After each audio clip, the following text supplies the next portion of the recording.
Okay, so let's get started with our ECP, Exchange Control Panel.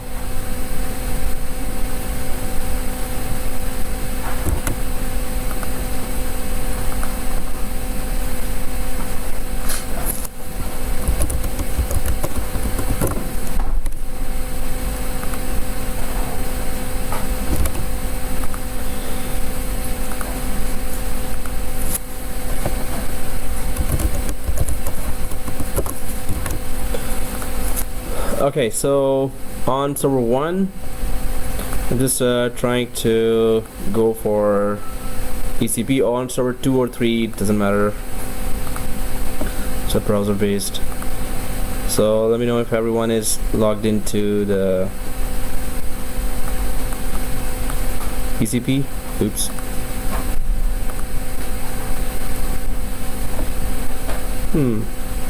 MSN cannot be opened today.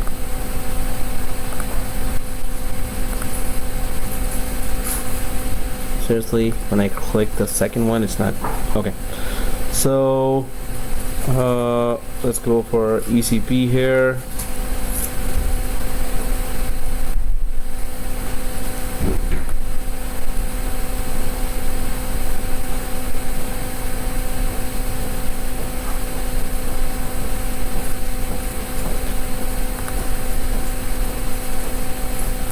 So we don't need the internet connection on server 1, so I'm just right clicking the server 1 here, and last class we needed that, but now if you see VMnet 8 here, we can just remove that, right?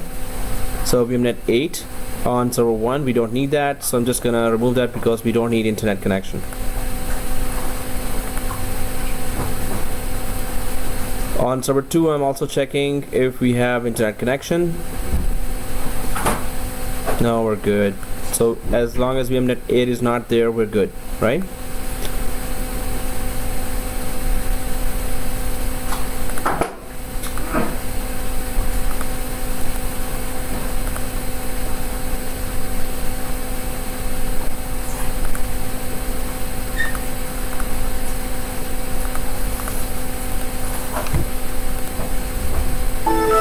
Okay, so on server 1, let's connect to ECP.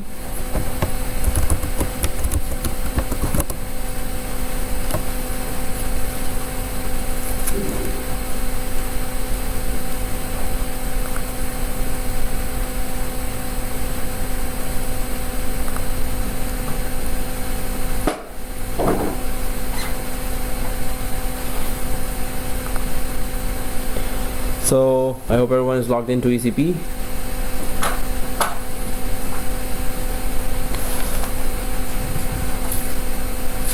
So we can check our services as well if they are terribly slow. I can go to server 2 here, and we can just go to run and services.msc and make sure our services are all up. So once I'm there on the services, I can just click the startup type like this. Oops, let me just put it on magnifier. Startup type, I'm just gonna make it automatic, and then, well, all services related to Exchange or which are automatic are running, so it should be good. And well, yeah, here also I'm inside ECP. So for the last class, we went for that Office 365 integration.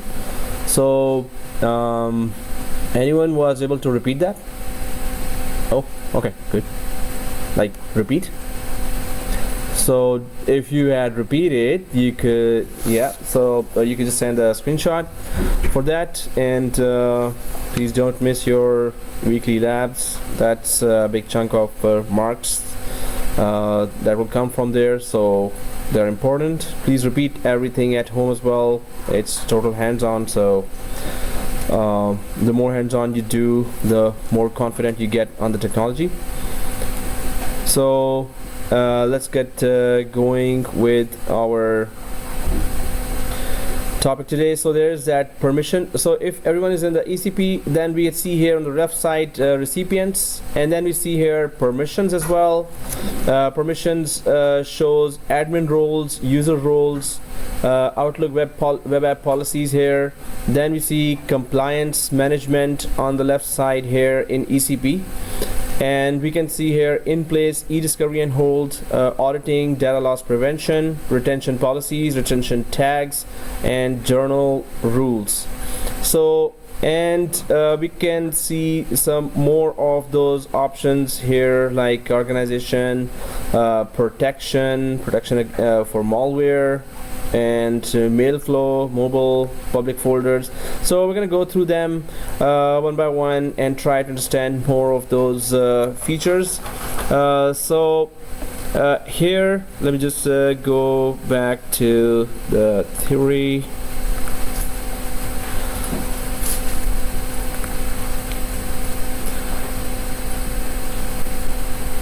So there are some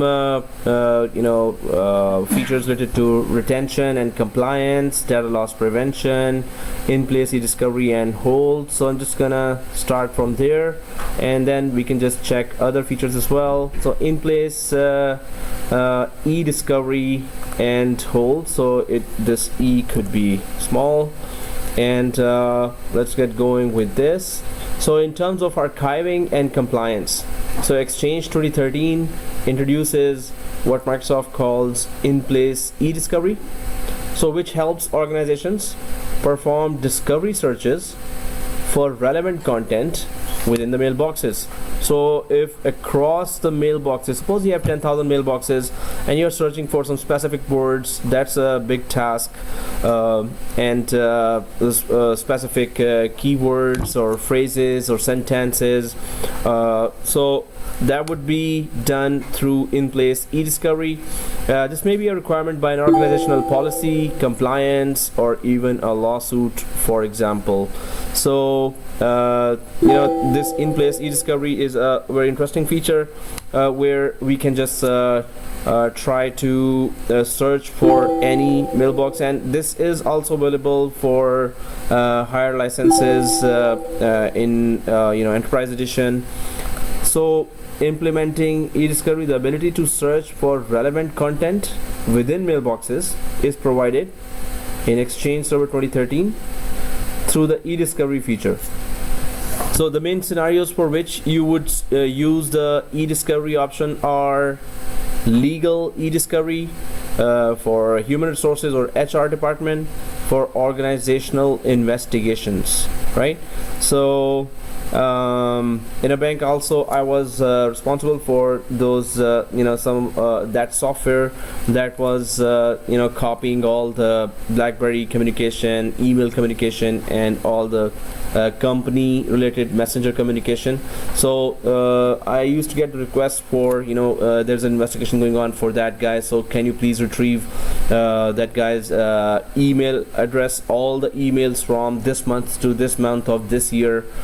So we had to then go to archives and just try to search for all those areas.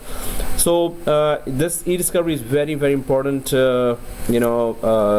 component of compliance, and by law the government requires every company to save at least 7 years back of your employees' communication.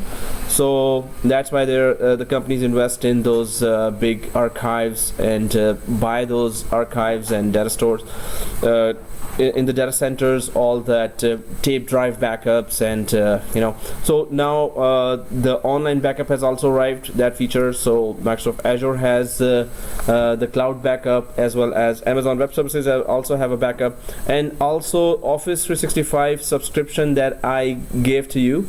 So if we go there as well, there is that compliance features, the same compliance features we're talking about here are there as well. Okay. So those compliance features are there as well on Office 365. So if you learn these here, you can implement in Office 365 as well. The concepts are exactly the same. Okay, so let's get going with our In-place e-discovery allows authorized users to search mailbox data across all mailboxes, right? So not everyone is supposed to do that. The organizational administrator, the exchange administrator can do that, but any other user wants to do that, they cannot. So they cannot search in any other person's mailbox, of course. So you must give that permission to that user if you want that user to, or you can delegate this e-discovery. There's another role group that is available as an e-discovery. Suppose you want an assistant and that person you want to search whenever there's a search query. So you have to add that person to that e-discovery role group inside Exchange organization, and then only that person would get the privileges to be able to search across everyone else's mailboxes. And that's kind of right. Of course, you have to get the approval to search across the mailboxes, because you will be able to see the data of all the mailboxes of the users, which is a no-go area. So in-place e-discovery allows authorized users to search mailbox data across all mailboxes and archives in Exchange, and copy emails to a discovery mailbox for review. So you have Exchange organization already has a discovery mailbox where everything, every search you do is sent there or forwarded to that discovery mailbox. But you can just get that search in real time as well. You can just see that search then and there. In Exchange 2013, in-place e-discovery has been enhanced to allow more efficient searches and holds. So these enhancements include federated search allows administrators to search and preserve data across multiple data repositories. So multiple organizations as well in Exchange, multiple databases in Exchange, you can just keep on searching any unique sentence, unique wordings across all the databases, across all the mailboxes. Suppose there are a huge amount of mailboxes, so it's going to take time, and you must have that clearance and approval to do that kind of task. So administrators can use the e-discovery center in SharePoint 2013 to perform in-place e-discovery, search and hold across Exchange 2013, SharePoint 2013, and Link 2013 as well.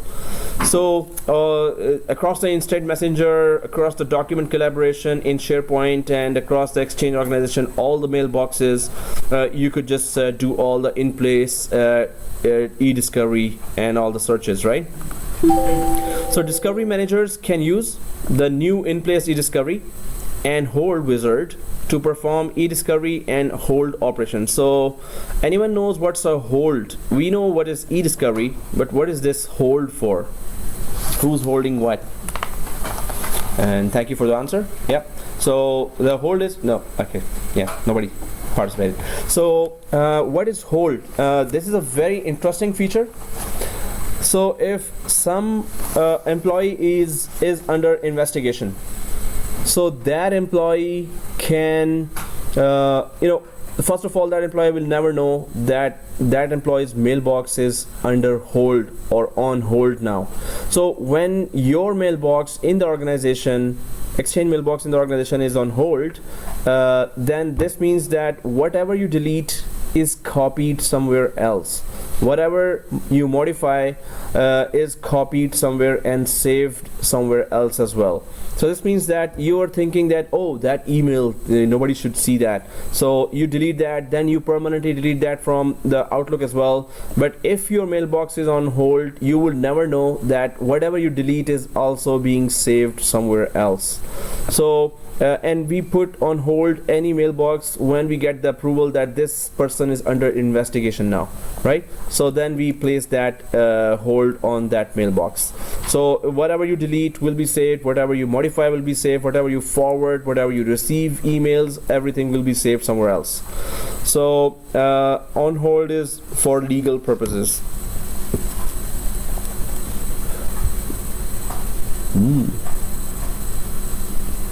That was a loud sound from somebody's headset. Okay, so if SharePoint 2013 is not available, a subset of the e-discovery functionality is available in the Exchange Admin Center. So discovery managers can export mailbox content to a PST file from the SharePoint 2013 eDiscovery Center as well. So anyone knows what is a PST file? Anyone has ever exported any data from Outlook PST? Oh, okay. Yeah, we can do that. So, well, if you have Windows 7, yeah, you can just start that. And also, we're gonna try to check what is PST and how do we manage to export Outlook emails in that personal folder. So, search statistics are offered on a per search term basis, right? So enabling discovery managers to quickly make decisions about how to further refine search queries to provide better results. eDiscovery search results are also sorted by relevance. So what we're going to do, we're going to just go to our mailboxes, and then we're going to try to send email to ourselves, a unique email, and then we're going to try to send email to some random user as well. Then we're going to try to do an e-discovery of that exact sentence, if it is able to find that sentence what we wrote in the mailbox. So discovery managers can use keyword query language KQL syntax in search queries as well, which is similar to the advanced query syntax used for discovery searches in Exchange 2010. So that would require also, we could use PowerShell for that. In Exchange 2010, authorized users running a discovery search would have to copy messages that match the search criteria into a specified discovery mailbox, so from which they could be exported into a PST file or accessed by users who had the appropriate permissions. So there's that one discovery mailbox that we're going to see there, the name of, and there we can just check if our searches ended up in that mailbox, and from there we can export, or if we have access to that mailbox, we can go inside and check if that message search result was there or not. So in Exchange 2030, the results do not have to be copied to a discovery mailbox before use. Instead, these authorized users see live results from their search, or can optionally create a saved search that is updated as needed. So whenever you search, suppose you searched last week for one mailbox, then after 2 weeks you're again asked to search for that mailbox. So that search will be saved there, and you don't have to just come up with those search words again and start from scratch. All the searches are saved. So the results can now be exported to a PST file directly from the eDiscovery Center in SharePoint 2013.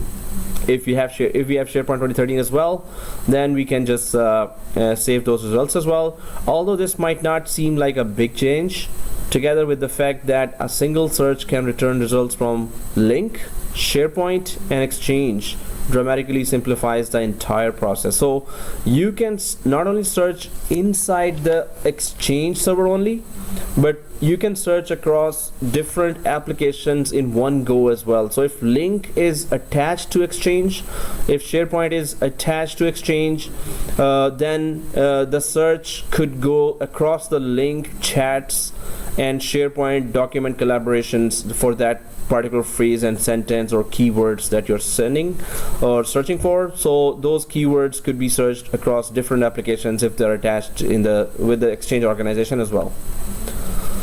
Okay, so that is the e-discovery. Let's just do a simple lab for that. So let's send ourselves a unique message in the email and then try to search via e-discovery. So on hold is not available for us in the evolve version, but let's check it out. So guys, everyone on server 1, hey, now we're back. Okay, so yeah, no, everyone was listening, yeah, I think. So let's just go ahead and if we are inside our ECP, so I'm just gonna make it bigger. So if we are there inside our ECP, so we can go to our compliance management. Everyone there on the compliance management? Yes. Okay, thank you for the reply.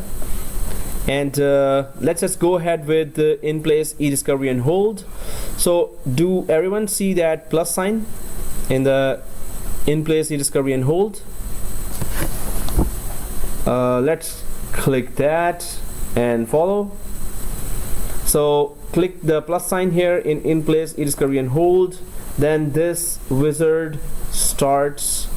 Now this wizard is new in place, e-discovery and hold. The hold feature is actually a premium feature, and our evol is not actually offering us this feature or letting us use that.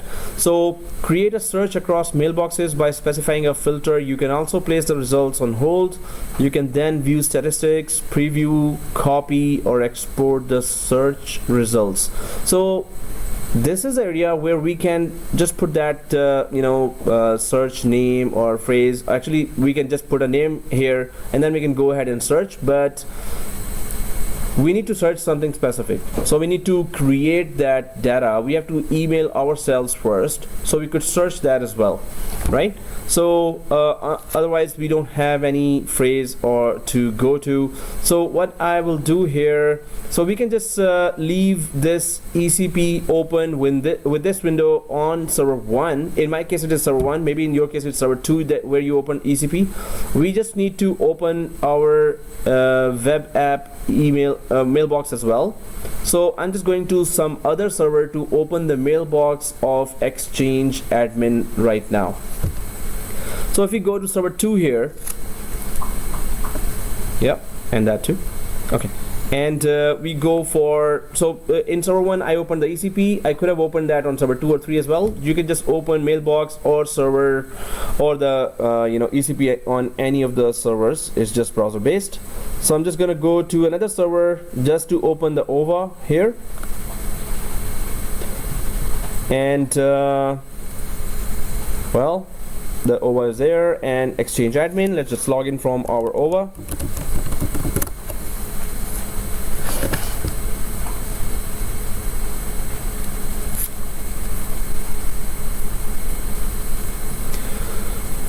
We have been sending a lot of emails here, but we wanted to search something specific. Suppose I have that but you don't have it, so let's just create one email here. So let's just go for new email inside our OVA for Exchange admin, and you can just open it anywhere. So we can just go for new email, and we can just now send it to ourselves. And we have those 390 users with those mailboxes as well, so we can send it to our, in our environment. I think we still have Alan Reed. If we click search for Alan.read, I think we find it. Yeah, there is one. So, or and any other user that you can think of the name from 390 users. So, and the subject I'm just typing is test for e-discovery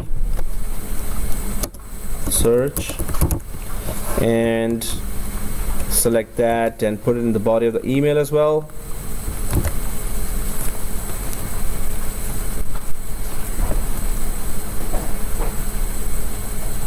So once this email is there, so I'm just going to select this and copy this as well, because I would want to go to the e-discovery and exactly search this sentence here, test for e-discovery search, right? So we will be specific that does it really find it, or you can just think of any other wordings in the previous emails you have and do a search on that as well, whatever is in the mailbox already. But I'm just putting this or copying this exact wordings, or I could just use half of those words and see if the test result actually goes through my mailbox or any other mailbox. So it should be showing up this same sentence in Alan Reed's mailbox as well as my Exchange admin mailbox as well, right? So, and this could be like any in a production environment. If you run any statement, any sentence, and there are 10,000 mailboxes there, so that's going to be a very pretty long query, and it could just turn up. If it was a general statement, general sentence, then you could be seeing thousands of mailboxes there in search results as well. So I'm just selecting this, and then send the email. So sending the email now.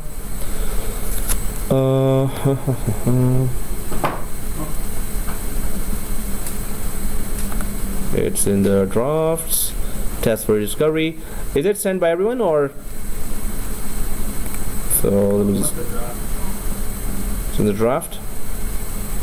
Yeah, when the exchange is touched after a long time.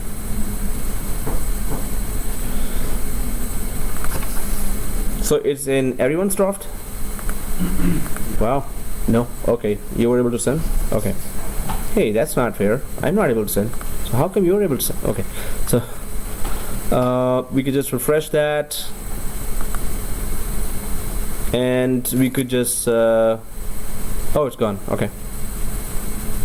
Yeah, I got it. So it was just waiting out. Let's refresh. So yeah, we panicked so soon. So but it's, yeah, normally exchange servers are not supposed to be shut down or restarted only for maintenance. Our exchange server comes up after hibernation, so it's that long. So if we are back to our server 1 in the e-discovery, we can just paste that that sentence we typed there in the email. Test for e-discovery search. So that same sentence I'm just putting inside that in the ECP, in that new in place e-discovery and hold. We could just describe that as well, something in production environment, but I'm just pasting the whole thing here as well. You don't have to, but just putting it there. So once this is there, we can just go next. And now it says that search all mailboxes or specify mailboxes to search. So we could just go be specific and just select few of the mailboxes, or we can just select all mailboxes. We have 390 mailboxes there, so it will then have to search across all the mailboxes until it finds our exchange admin and Alan Reed as well, who these are two mailboxes we know that, or I know that I've sent this message there. So let's just select this search all mailboxes, and then when we go down here after selecting the search all mailboxes, we can see that in place hold is a premium feature that requires an enterprise cal or client access license, right? So well, it is not available here in our eval versions, but let's just see. I have a different exchange server and you have, I guess, different. So search all mailboxes and then click next. So then the area here appears. Is it enabled or grayed out for everyone? Grayed out for everyone? Hey, welcome to the trial version. Include all user mailboxes, but if I go back here again and specify a mailbox, suppose just testing, right? So Alan Reed, just testing it, right? So if I click next here again, this area is still grayed out. So I'll just go back here. I was just testing if I go specific, will this area give me any options, or let me use that. So then I could so I'm just clicking back to search all mailboxes. I have given that sentence to be searched, but if we had that license, Enterprise Plus license there, if our company has paid for that exchange server, then we could have, you can just see other options here, filter based on criteria, include all user mailbox content, or maybe just the inbox you want to search, or maybe just the deleted folder you want to search. You could have added all the other specific folders, or you can just stick to entire mailbox of all the mailboxes, all the users, right? So that's a big search, and of course the keywords could be put here as a search query, but we could just have put the keywords here. Right now it's just the name we put there, so specify start date and specify end date here. And well, this is the whole area here. I wish we had paid for that exchange server to actually anyone no, I was gonna ask you actually, you have access to exchange here? Okay, but you have a good friend in that system administration, right? So you can, hey, show me that e-discovery. Okay, so anyone else in their companies, if you want to see that, but we get the idea from here that okay, we have to put the keywords here, and then we have to put that. But if we click next here, again, the next here is also grayed out here, in place, hold settings.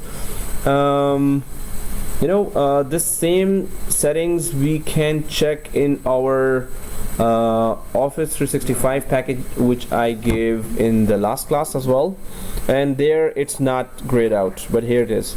But so in place hold means that you can just hold indefinitely or specify a number of days to hold items relative to their receive date. So what does that mean, in place hold?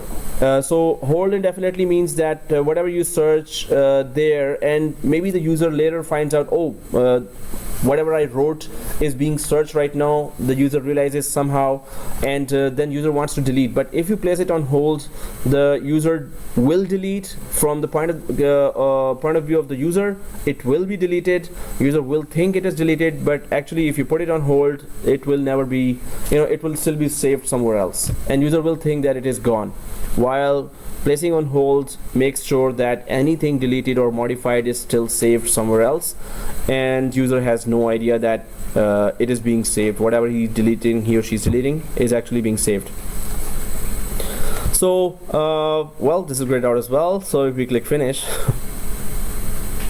so click finish, we just wanted to see the pages, right? Starting the operation won't undo the changes already applied. So we can go to that Office 365 to do this without, it's not grayed out for 1 month at least. Close. So test for the name is this, and of course because it is grayed out, we don't see any results. Otherwise, when you select that, and if it had shown the results, it would have shown on the right side here. But it is not showing. Is that the case for auditing as well? Nope, auditing is okay. Journaling is, let me just check some areas. Still we need to be, yeah, it's okay, we can use that. So just for the in place, e-discovery and hold, other than that we can just check all other areas. We wanted to search there. I was hoping that at least this was open, because in, well, internet somewhere else where I was teaching 2 days ago, the eVol exchange at least had the e-discovery open. So it is definitely our exchange server, but these features we can still check online as well. I hope everyone here got the that Office 365 subscription. Anyone here didn't get it? So everyone got it, right? So let's just go for these features here. Then we can just log into our Office 365, and I would show you, as you know already from the last class, that Office 365 Exchange Online exactly looks like the same as this one on premises. The only difference being that the servers is not present there, right, in Office 365. So what we can do is, so this is we will revisit Office 365, and I will show you there that the search really works fine, but right now, because it is grayed out, we could not see the actual result. So after we are done with other features, we can then go for Office 365 as well and try to check there this same feature again. So let's just go for the second feature, which is auditing here. So auditing, of course, saves all the activities of the administrator or non-owner mailbox access report. It can give whatever administrators were doing. So we are all administrators in our Exchange environment. So in auditing, let's go to auditing now. So here you can see all these types of reports already available, right? So if I go to auditing here,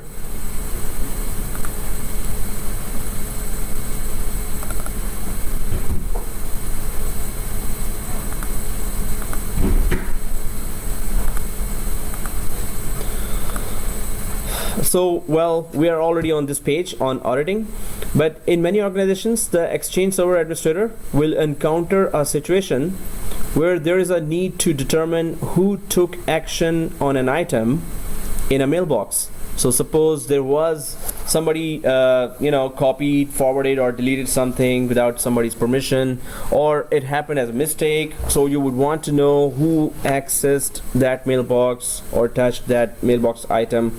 So there's that auditing always enabled in the background. So this is something for administrators which is already enabled.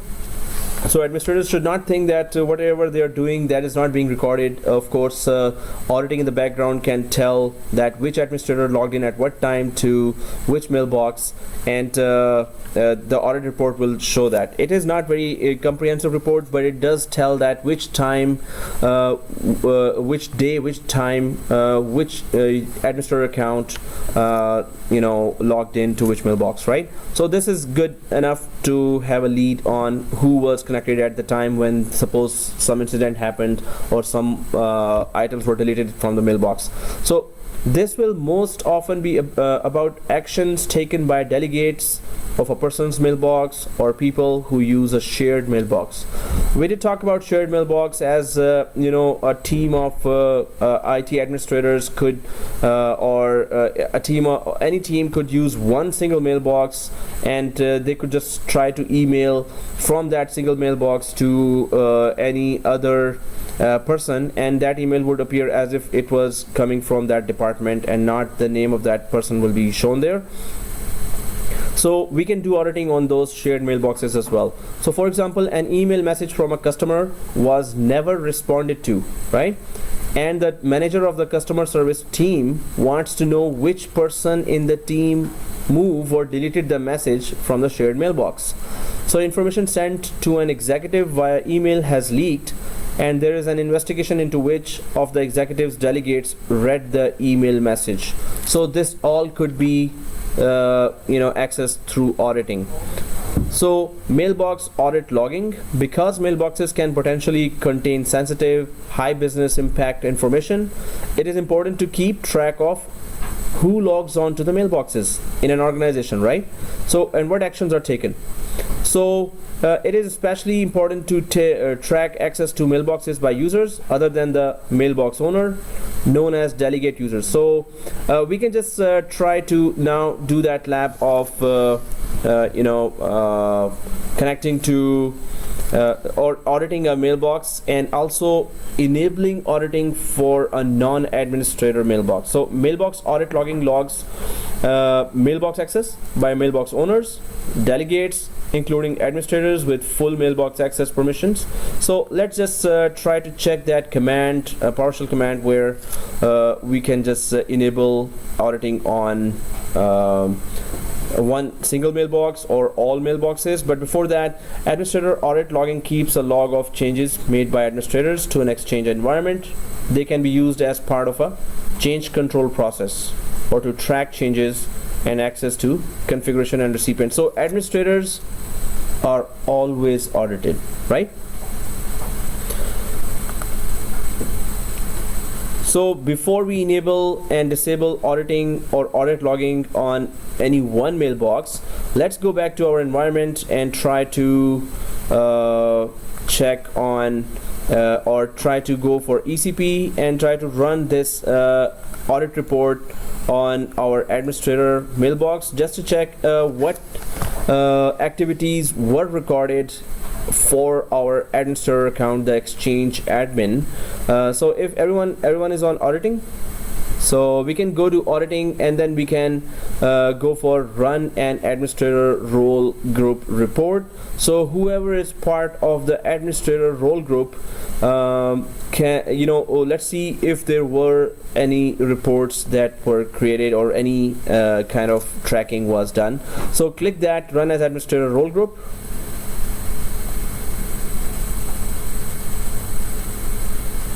So here, search for changes to administrator role groups from which date to which date.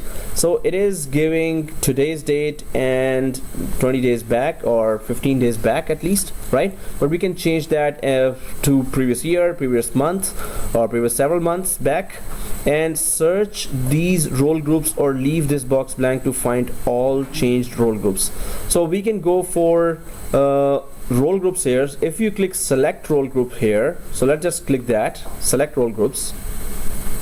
So we can see all the other role groups which we haven't just gone through yet, but these are just like the security groups inside Active Directory.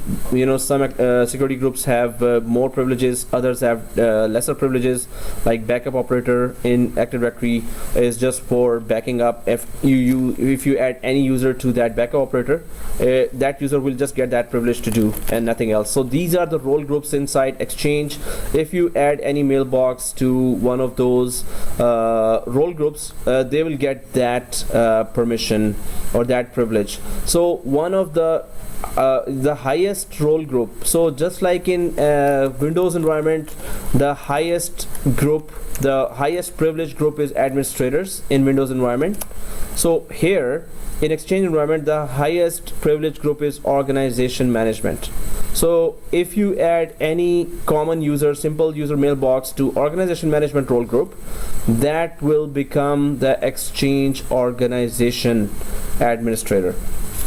So organization management, this is the highest privileged role group inside. If you want to give anyone permission across the Exchange organization to do anything, you can add that role mailbox to this role group. But anyway, right now what it is saying here for search, that select role group for auditing, that which role group specifically, the members of which role group you want to be audited. So if I select the organization management here, because you know, we are part of that as an administrator, so then we can click add here. So organization management and then click add, right? So then we press OK, and so we can then click search, and if it doesn't bring anything up, so we can just refine our search. We can just, so it did not bring anything, right? Okay, so we can just cancel that or remove this organization management. So I just removed that by clicking the cross and then click search again, and so this means nothing was audited yet from the administrator role group, right? So well, auditing is working, and what we can do is okay, let's do a task and then try to come back. So let's just close this. To create some auditing activity, we can do some extra tasks here. Search the administrator audit log for changes made to role groups which are used to assign administrative permissions to users. Okay, so we want to see some task here. Let's go back to the permission. Let's go to permissions area. I'm just creating an activity, so there could be that auditing report created for that. So let's go to permissions here, permissions, and then we are going for admin roles here, user roles, Outlook web app policies. If we go to admin roles here, everyone in the admin roles, so then we can go for organization management. And do you see the pencil sign here, the edit? So we can go to the edit sign in organization management. So members of this management role group have permissions to manage Exchange objects and their properties in Exchange organization. So yes, this is the top group here, and it has all these tasks it can do. All these tasks are called roles here. And who are the members? Exchange admin is the member, Exchange admin 1 is the member, right? So we are a member, but let's just add Alan Reed there, or Anna, or any of the 390 users. You can just search. So let's just click plus here. The mailboxes are showing up. Go for anything. Aisha Bihari. I'm just going for the first user here. Go for any other user if you want. So double clicking any first user I'm seeing here, but this is the top role group, so it's a no-go area, supposed to be no-go, but it's our private environment. But in production, definitely don't try this in production without approval, right? So press OK here. So I've added the first user Aisha Bihari here in the organization management. So this user can now perform any task across the organization. It is just like that domain administrator account in Active Directory. This is the top role group here in Exchange organization, right? So definitely this is something we should be very careful about. But did this event or this task got audited? So auditor says that, well, let's just check that. So click save here. Are we able to save that? Yes. So if you have clicked that organization management, to your right side, it might show the details of what we did. So first of all, see all the tasks it can do or the roles it can perform and the members. I added that Aisha Bihari member here, the mailbox here. So these are the members of organization management now. Now, if we go back to the compliance management again, and inside the compliance management, we can go to auditing. So again here, if I read there, search the administrator audit log for changes made to role groups. We just made a change to our role group, the top role group here, which is organization administration. So we just made this exact task. We did that exact task. So now we need to check if it was audited. So if it will show up in auditing now or it will show up in auditing later, right? So if I just click run an administrator role group report like this, so I'm clicking it again. Now it says yes. It shows up that we added a member, Aisha Bihari, there in organization management, and that task was audited, and it shows up right away at which date, which time, and who was added, right? So updated is the auditing task. So yes, it is very auditing report will go, and our bosses can just check this auditing report, who is doing what, and this is a high level task, and administrators are supposed to be very careful about that. Yep. Right. Oh, my laptop. Yeah. Everything.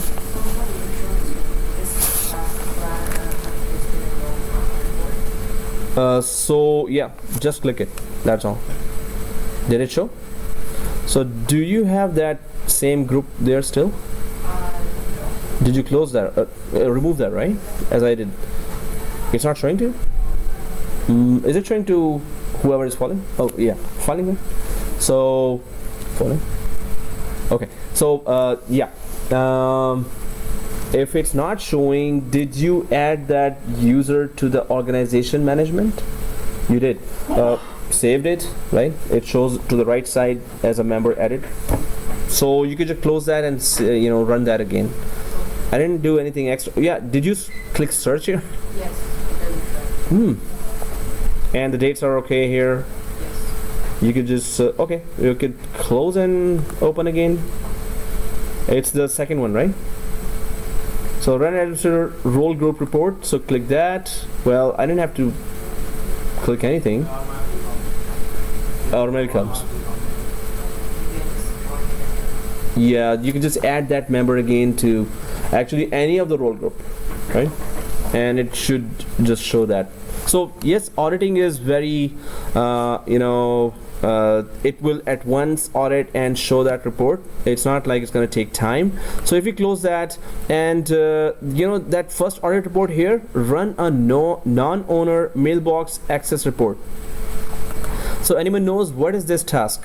Anyone was able to do this task? So we did that task when we were doing the shared mailbox feature. So let's just first check run a non-owner mailbox access report, and if it doesn't show up anything, yeah, here. So I clicked this one. Other than adding the member, no. So plus add the member. You did exactly the same. Oh yeah. Oh, and on the right side it shows correctly added. You're logged in from Exchange Admin. Okay. What else? You could restart the whole desktop. No, don't do that. But well, you could wait it out. Maybe it's in the background, in the process, in the wires. Okay, so guys, the second. So let's go do the second one. Maybe the auditing is working there. And did you check your services? There is a separate service for audit actually. If that service is not running, auditing will not run as well. So in the services, when we go in the start, I went there, and when we click startup for automatic, so anything automatic should be started, right? You know that procedure, right? Okay. So the first mailbox, first audit report here is run a non-owner mailbox access report. If I click that like this, there's nothing showing here, right? So this is the first one, which is search for mailboxes accessed by non-owners. So we can create this one as well, just to check if this auditing is instantaneous, like instantly it shows that and saves and shows that, or it does that later, or it shows that later. So is our proceed. Oh, sorry. So yeah, it's something like so. Sorry. So yeah, server 2 here. What is a non-owner mailbox access? You can access as an administrator anybody's mailbox, right? As an administrator, which is a no-go area, but if you do that, and the company basically says that don't do that, right? But for troubleshooting, we do that.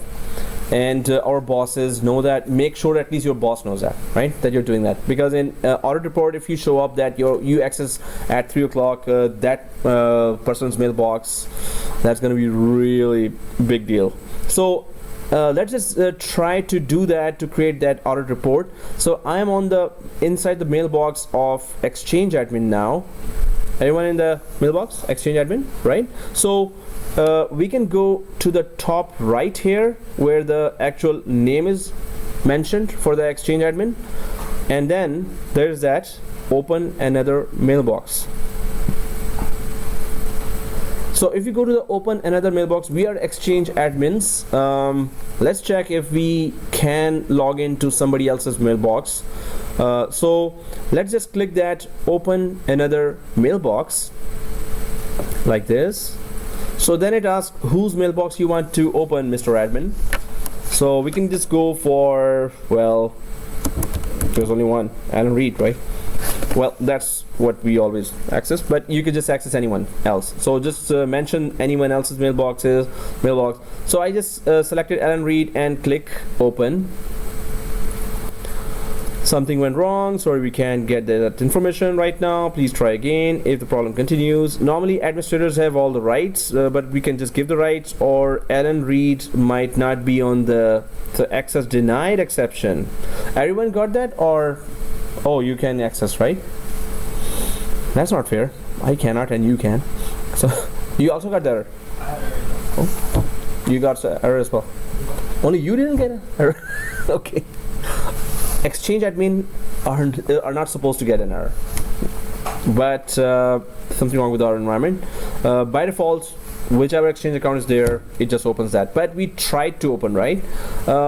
If I go back to server 1 where the mailbox audit report is, if I tried to access, I don't know if it creates a report for that as well, because this access is,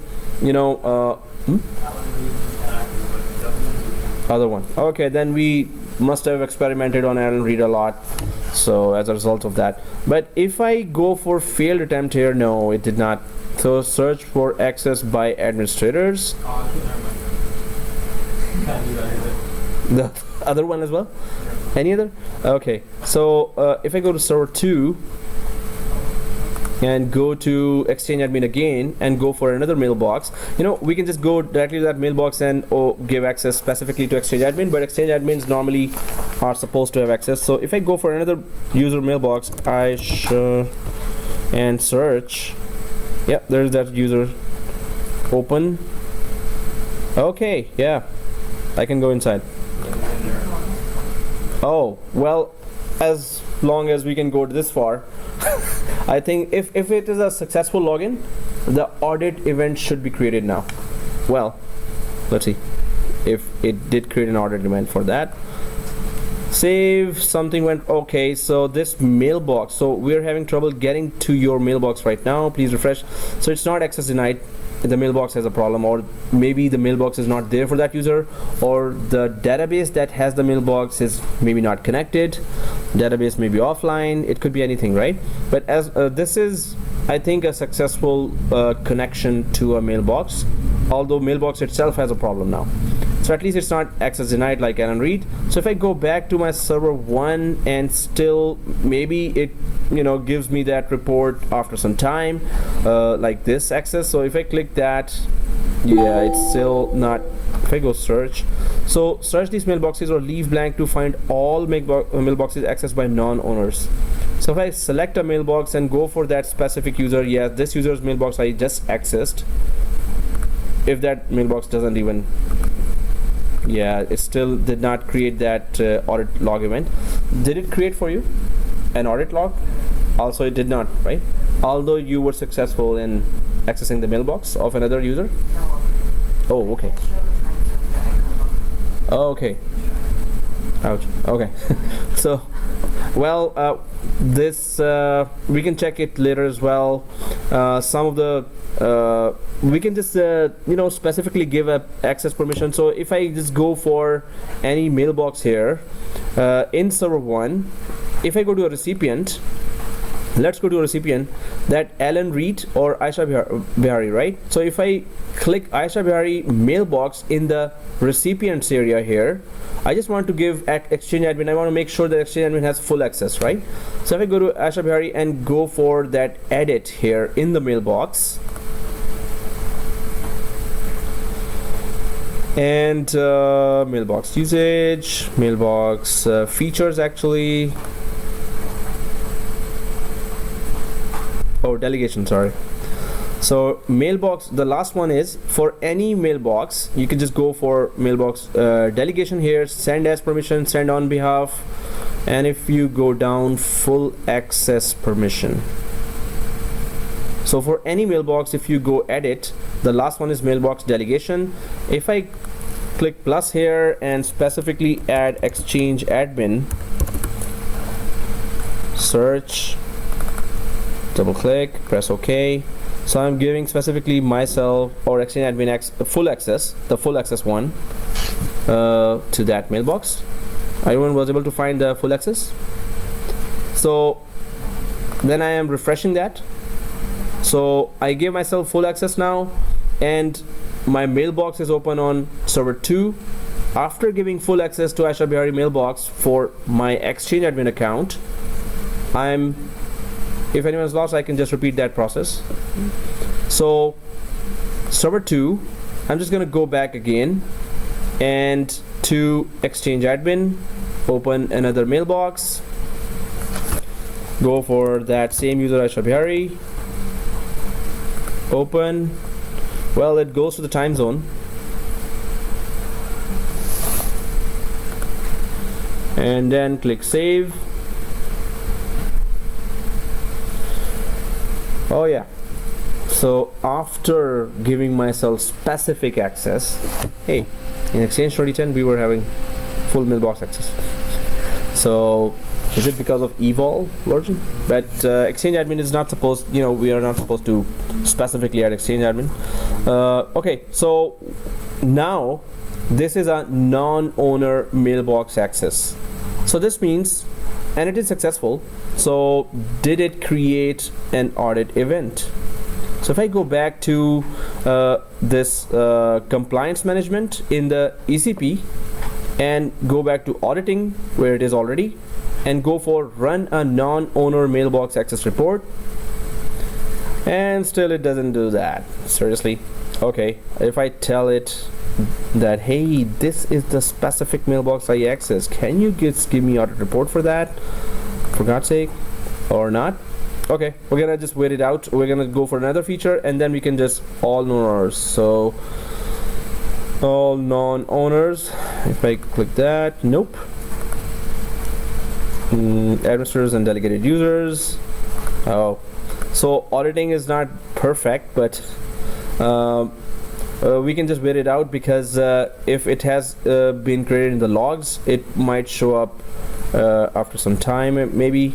So we're gonna just go for another feature, then we're gonna visit back this feature if by now it has picked up that auditing for this mailbox, because we just did a non-owner mailbox access. We were not the owners of that mailbox. We had full access actually, but we were not the owner of the mailbox, right? So, but still, it's this audit report is not creating that. And then there's that run an in-place e-discovery and hold report. So search the administrator audit log for changes made to in-place e-discovery. We were trying to make a change there. We created a name there in e-discovery, but is there an audit report for what we did inside the e-discovery, right? So I'm just gonna click the third one here, and yes, this is what we created inside the e-discovery. So that was picked up fast by the audit report. This is the third one, which is search for changes to in-place e-discovery and hold. So yes, this is showing everyone, right? And you're able to see the, oh, hey, are you seeing some funny video? Just kidding. Okay, so anyway, it is acting funny for non-owner access, but it is giving us at once the audit report for whatever we made changes inside the ECP directly. But when it comes to another person's mailbox, I think it's not able to reach, or it's going to take time to gather that reporting. ECP, it's just the same interface, so it's able to just give us direct mailbox reports. So export mailbox audit logs and view the administrator audit log. Search for and view information about configuration changes made in your organization. If I go for that random fifth one here on the second line, the second one here, so we can export those logs. We can export the administrator audit log, but view the administrator audit log. If you click that, so what has the administrator been doing till now, right? So here, well, some of the reports are there that what administrator is doing at what time, what day. So I added that mailbox permission for myself to the Aisha Bihari account. That has been audited, of course. I have added Aisha Bihari to Exchange on the top organization management role group. That has been audited. And new mailbox search. I was trying to do mailbox search. So whatever I did today as an Exchange admin is all in this audit log with the timestamp. So Exchange admin, yes, they have a big responsibility. With power comes responsibility, famous sentence, right? So yes, every step you're taking is being audited automatically. So anyone having access to the audit reports can know what did you do today and did you do anything today. That also, if nothing shows up here, oh, you were not doing anything, whoa, okay. So anyway, so we can just close that. So auditing is working fine, but when it comes to across the organization, so the report is not coming up faster. But if it is just ECP, then it is giving at once that instantaneously that report is coming up. So run a per mailbox litigation hold report. That was the last one here on the first line, which is if the litigation hold was enabled, and if we had tried to enable that, then there would be an audit report for that as well. But litigation hold is not available in our trial version. So guys, this was the auditing report for administrator tasks. But what about if we want to audit some user mailbox? What is that user doing and when is that user doing? So we can just turn on auditing on one mailbox, or we can turn on auditing on all mailboxes across the organization, right? So how do we do that? There's that PowerShell command here that we can run. So for mailboxes in your organization that you wish to enable audit logging on, or you can do so using the set mailbox commandlet. So typical candidates for mailbox audit logging are executives, VIPs, or who handle sensitive information, and who have delegates or shared mailboxes used by teams of people. So we can just run this command on Alan Reed, and it is supposed to enable, let me just put that. So it is supposed to enable, enable that auditing on Alan Reed specifically. So do we all see this command? This is so small. Do I have to send that? Oh. You can just type that from the board. Then I'm just gonna copy paste that on my PowerShell. So you can just open the PowerShell here, and then this command, Exchange PowerShell, exactly. So then we can just turn on audit reporting on Alan Reed. Does it matter what server or not? It doesn't matter. So if both servers are up, any of the server, I would go for the first one, which was introduced in the organization, but server 3, the second Exchange server would also work. So if you've copied that, now I'm just gonna copy it back. Okay, we're typing, right?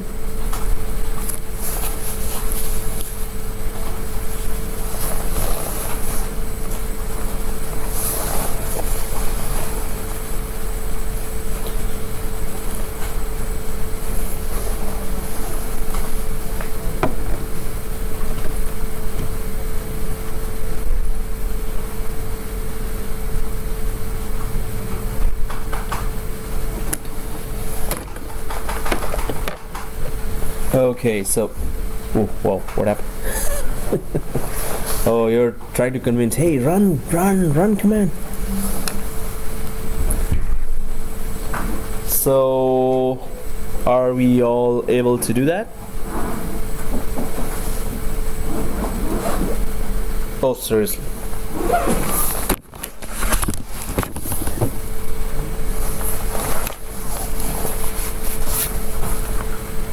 So now let me just run this. Yep, that too. So copy, go to server 2, and go for Exchange admin, Exchange PowerShell, because I put it on the taskbar, pinned it on the taskbar. Oh, and it's opening.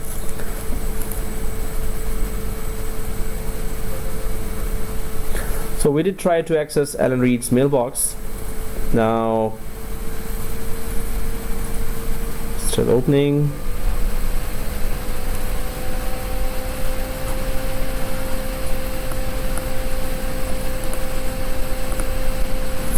Okay, enter. Did it work? Did it give an error?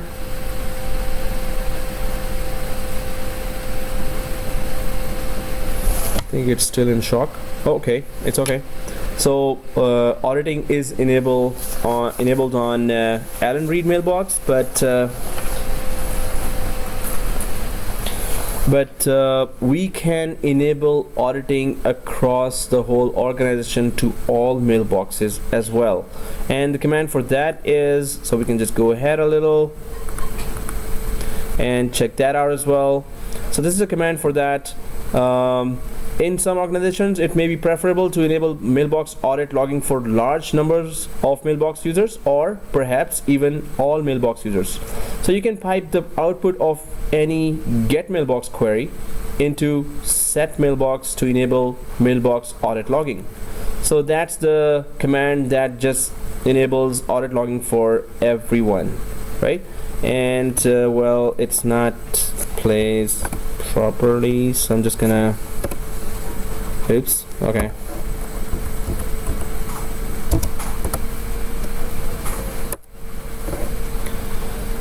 So set mailbox space minus audit enabled true, so we can just go for this. So you're typing that, right? Okay.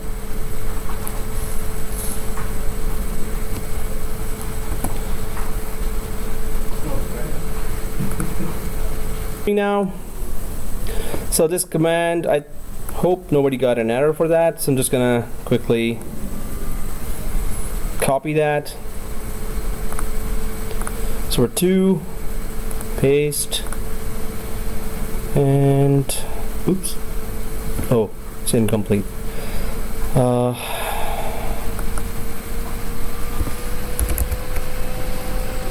Oh, even that one. So I'll just quickly put the minus audit enabled and colon $true.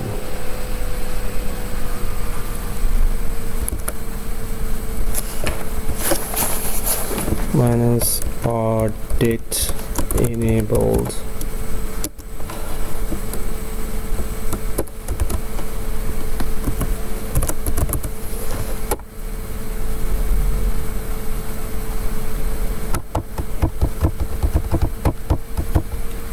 So anyone got error?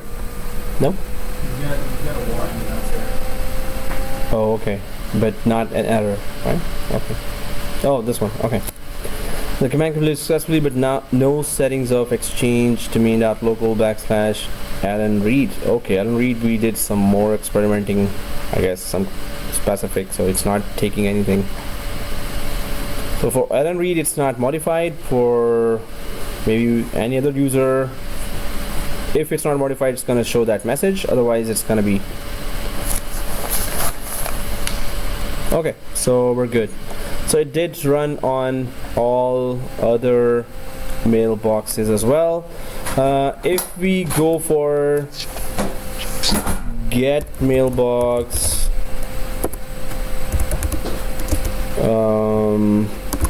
Alan.read.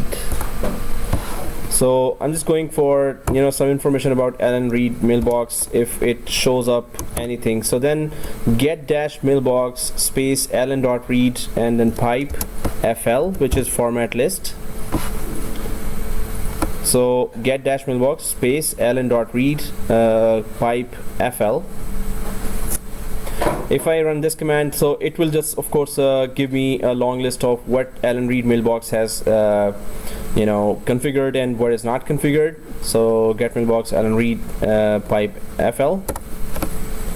So it does give a lot of information, and if it shows on the left anything about audit, so it is a large amount of messages that or area have to. So I'm just gonna go a little flyby if we can find it. Otherwise, is audited. Oh yeah, audit delegate, audit owner, audit admin, audit enabled. So this is it. So audit enabled, true, right? So yes, if it is true for this, we can just go for any mailbox and run that command, and it's going to tell you the report for if audit enabled is true or not. So here the command that I ran was this: get dash mailbox Alan.read and pipe FL.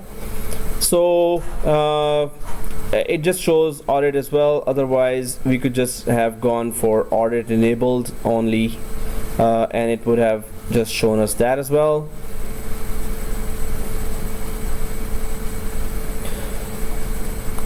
So let's get going, and this is how we can enable the auditing, and let's just go ahead. So impact of audit logging on mailbox size. Mailbox audit log data is stored in a folder named audits under the recoverable items folder of the mailbox. So mailbox audit log data is stored in a folder named audits under the recoverable items folder of the mailbox. So it is hidden from the user. The default retention is 90 days. And some administrators may be concerned about the storage overhead for all of that audit logging data. So under the user's mailbox in the recoverable items that audit logs are there present for 90 days, but this means you're increasing the size of that mailbox for every user, which in turn will increase the size of that your database, which in turn will try to fill up your disk drive, right? And so this is not, we should not be enabling it for all users, or we should have a lot of space if we are enabling that for all users. So let's just go ahead a little and for another topic other than the auditing here. Yeah, that too. So let's go for our ECP, because we have other areas here that we need to check, and one of those is retention, the data retention policies. Retention and journaling both are very important, and journaling of course is very much used in every organization. You would not see any organization without journaling configured, but we're going to know what is that. And also the retention policy. So how long do you want to retain the user's data? So this is all about that. So messaging records management, it comes under messaging records management. So MRM helps your organization manage email lifecycle to meet business and regulatory requirements and reduce the legal risks associated with email. So you don't need certain data, just don't keep it, then delete it, right? Or get it over, get rid of it with putting it in the archive and put those archives somewhere else off-site. In Exchange Online, you can use in-place hold or litigation hold to preserve email, and retention tags and retention policies to archive and delete email, right? So retention tags and retention policies are very important if you want to preserve data, or if you want to manage large amount of data. So what are those and how can we use that? So retention tags are used to apply retention settings to folders and individual items such as email messages and voicemail. So these settings specify how long a message remains in a mailbox and the action to be taken when the message reaches the specified retention age. So if you have a deleted mailbox there, that folder there, some companies have a policy that every 30 days empty the deleted items folder. Some companies have a policy that empty, so Google itself, Gmail has a policy of emptying the junk mail every 30 days, right? So some of the folders we can put a lot of policies, different policies according to the nature of the folder. For inbox, some companies have policy that 1 year, save that all the emails for 1 year in the mailbox. Then after 1 year, move those emails which are like 1 year old, move them to the archive. So when the emails are moved to the archive, they are still, the shortcuts of those emails are still shown inside the mailbox. So mailboxes retain, and then after 2 years, we can just put the policy that even email shortcuts do not show. So if the shortcuts do not show, then if they don't show, then you go access the archives and just check your emails, right? So here these settings specify how long, we read that. When a message reaches its retention age, it's moved to the user's in-place archive or deleted. So retention tags, what are those? Retention tags allow users to tag their own mailbox folders and individual items for retention. Users no longer have to file items in managed folders provisioned by an administrator based on message retention requirements. So what they are saying is you have to first define what do you want. So do you want 1 year after messages should remain 1 year in the mailbox, in the inbox, and then do you want them deleted? or do you want them archived, or do you want the deleted items folder to be emptied after every 6 months or 2 months or 1 week? It's up to you. So retention tags define that how long do you want certain type of data in a specific folder, right? So this is a table that shows the options there in the retention tag. Type of retention tag, there's a default policy tag, DPT, so applied where? Automatically to entire mailbox. DPT applies to untagged items, which are mailbox items that don't have a retention tag, applied directly or by inheritance from the folder. So we're gonna just try to create that retention tag now and try to check if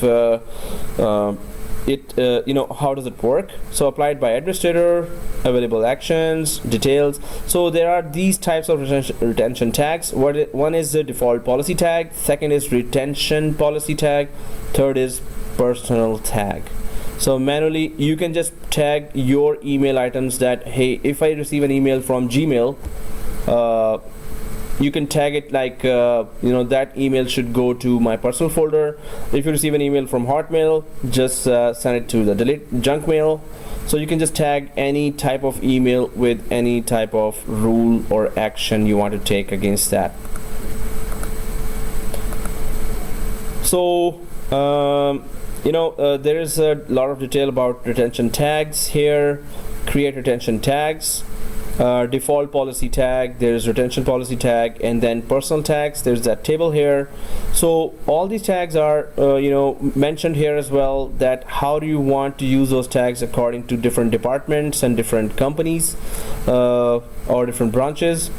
So first is we create retention tags. How do we go through the whole process? First we create retention tags, then we can create retention policies, and then link retention tags to retention policies.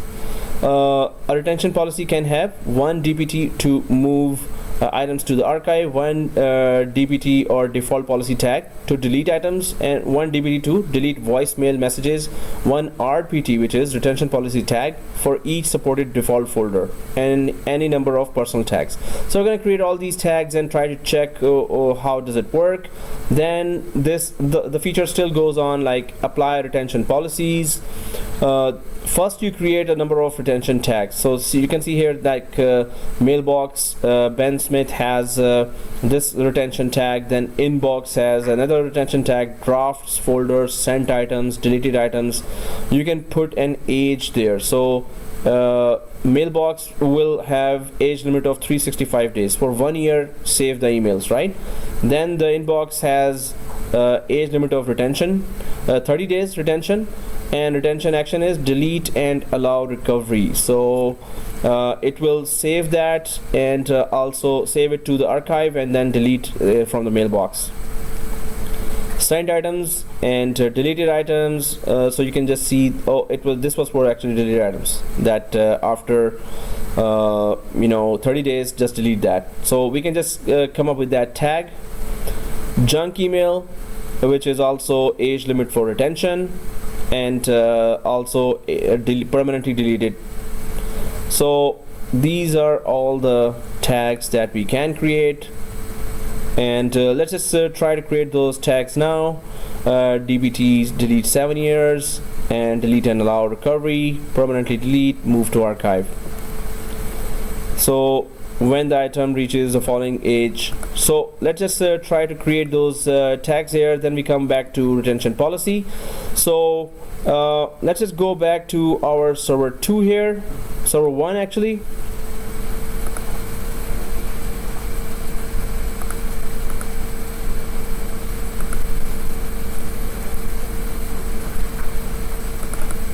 So everyone inside the ECP? Yes. Okay, thank you for the reply. And here we have, so we're going to be going through the data loss prevention as well, but I'm just going for that retention tags and retention policies. So let's go to retention tags here, and everyone on this retention tags. So let's just create our retention tag here. So retention tags are visible to end users and can be used to specify when items in users mailboxes will be moved to the archive or removed from the mailbox. So users will see that what policy you're putting there, right?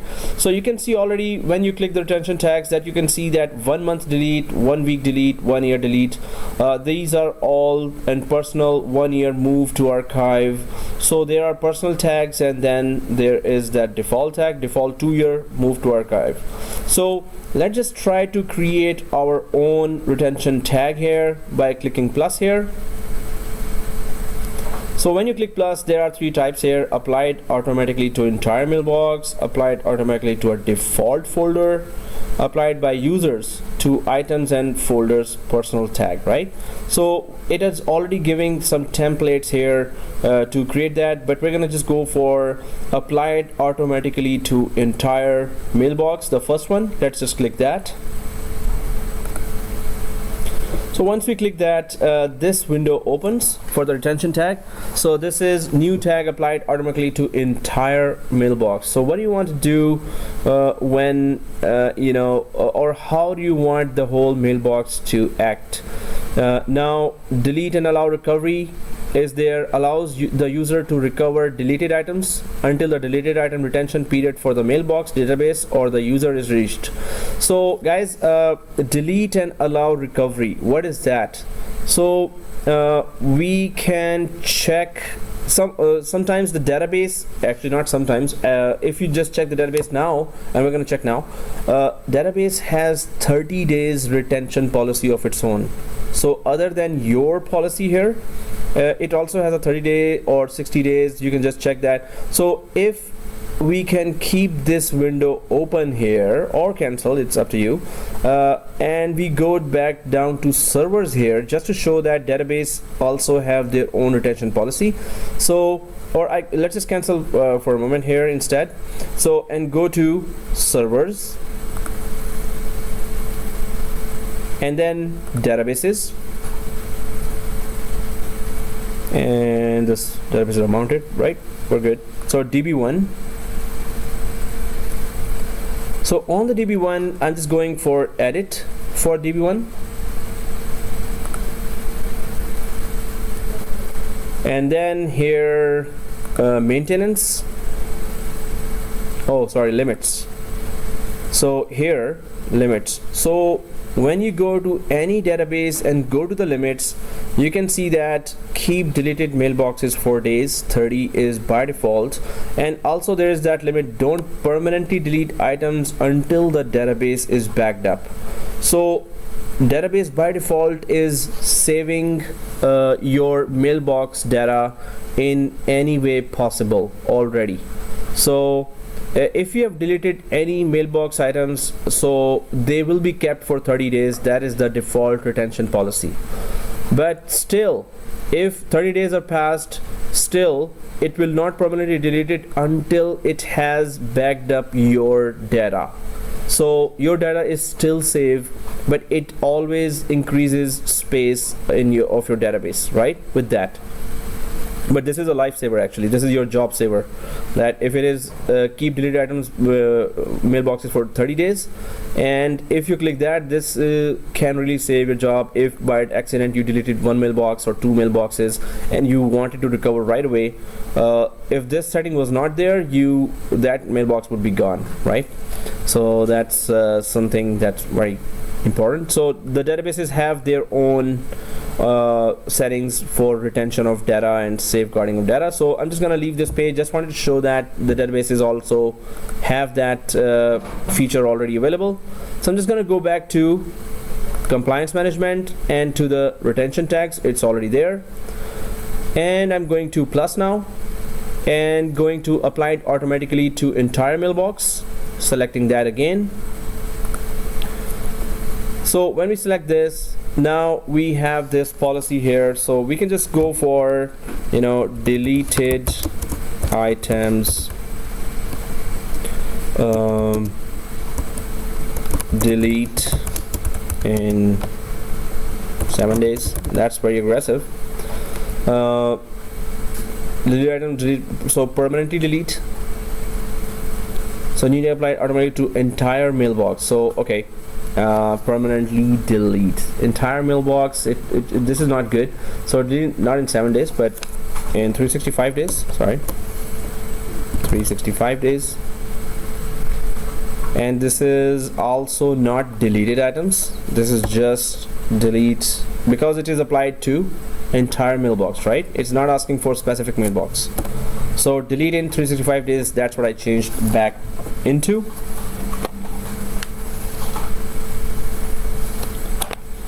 So here, retention period, when the item reaches the following age, permanently delete. And of course, as we defined up there, 365 days, right? So delete in 365 days is the name of the tag, and we have selected permanently delete, and then we have selected, actually put that same days there, right? And the comment could be anything, you know, just for maybe request from marketing department, you know, suppose they requested that, and we can connect to the mailbox as this policy, the marketing department mailboxes, right?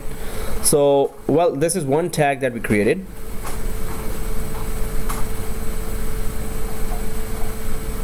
Okay, so click save here. Does it save? Okay, so delete in 365 days, one tag is created, right?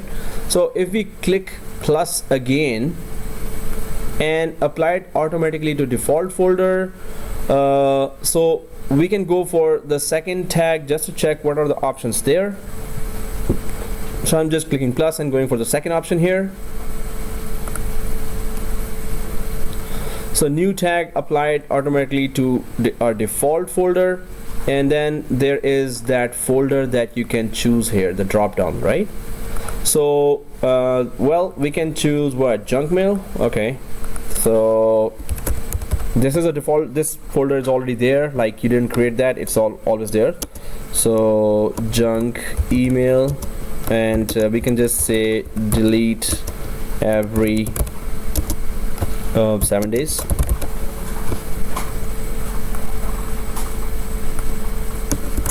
So delete every 7 days, and since we defined that it is junk mail, so we can just go down and select that junk mail here, right? And then delete and allow recovery or permanently delete. So delete and allow recovery again shows that allows the user to recover deleted items until the deleted item retention period for the mailbox database or the user is reached. So we already saw that the deleted item recovery there in the mailbox was 30 days. So it will delete and allow recovery means at least 30 days it will retain that, but we're just going for more aggressive policy, permanently delete, and then we're going for when the item reaches the following age, 7, right? So here any junk mail reaching 7 days will be deleted, which is kind of aggressive. I mean, maybe, you know, ours, any legit mail is, you know, showing up in junk mail, and if we didn't check in 7 days, it's gone, right? So but you know, requested by accounts department, but you know, we can just put it anything like this. So junk mail, delete every 7. So these are all the default folders that we can play with and try to attach this policy to. So click save. So there's that junk mail delete every 7 days, and then there's that delete in 365 days. Then we can just go for the final one here, which is again clicking plus and going for applied by users to items and folders, personal, right? So what users can do. So click plus and go for the third one. Now what are the options here? So there is that personal tags are premium feature. Mailboxes with policies containing these tags require an enterprise CAL or client access license, just like in the hold or exchange online archiving license. So it needs, if you want the users to have this kind of privilege, the higher level of license or more money is required to put that license there, but let's just still try to at least put some information there and check if it lets us create that. So already there are many types of personal tags already created there. Personal 1 year, move to archive. Personal 5 year, move to our archive. Personal never, move to archive. So we can just go for here, personal 6-month archive. I think we have a 6-month delete is there. Okay, there's no 6-month archive here. So after 6 months, it's archive my emails, right? Or the user's email. So we can just go for move to archive here, and in days it will be 6 months is how many days there? 180 days? 180, right? So 180 days when the item reaches the following age in 180 days. So then move to archive, right? Well, requested by management department. So this is how we can just create all the tags, but now how does it all work? Let's just go for the second stage here. So new tag applied by users to items and folders, and move to archive when the item reaches the following age, 180 days, requested by management department. So click save here. Does it let us do that? Oh, it does. Does it? 6-month archive, yeah. So 180 days, and it's personal, right? So now we can just go ahead and try to check what is retention policies. So we defined some of the time periods and what action we want taken with that time period, but now retention policies allow you to group. So we can group together what we just created. So retention tags, we can group together retention tags and apply them to users. So user mailboxes can see the retention policies, but user mailboxes cannot see retention tags, right, directly. So if we go to retention policies, then we can group together any of those tags and create a new policy and attach it to any number of mailboxes, right? Because mailboxes can see retention tags. Oh, policies. Okay, I know it's break time. Oh, is it? Hey, nobody needs a break, so oh, there's a yes. So retention policies, still it's a bit longer lab. If you want to take a break, then we can do this after the break if you want, or we can continue. It's a democracy. It's okay. Oh, Right. okay, break.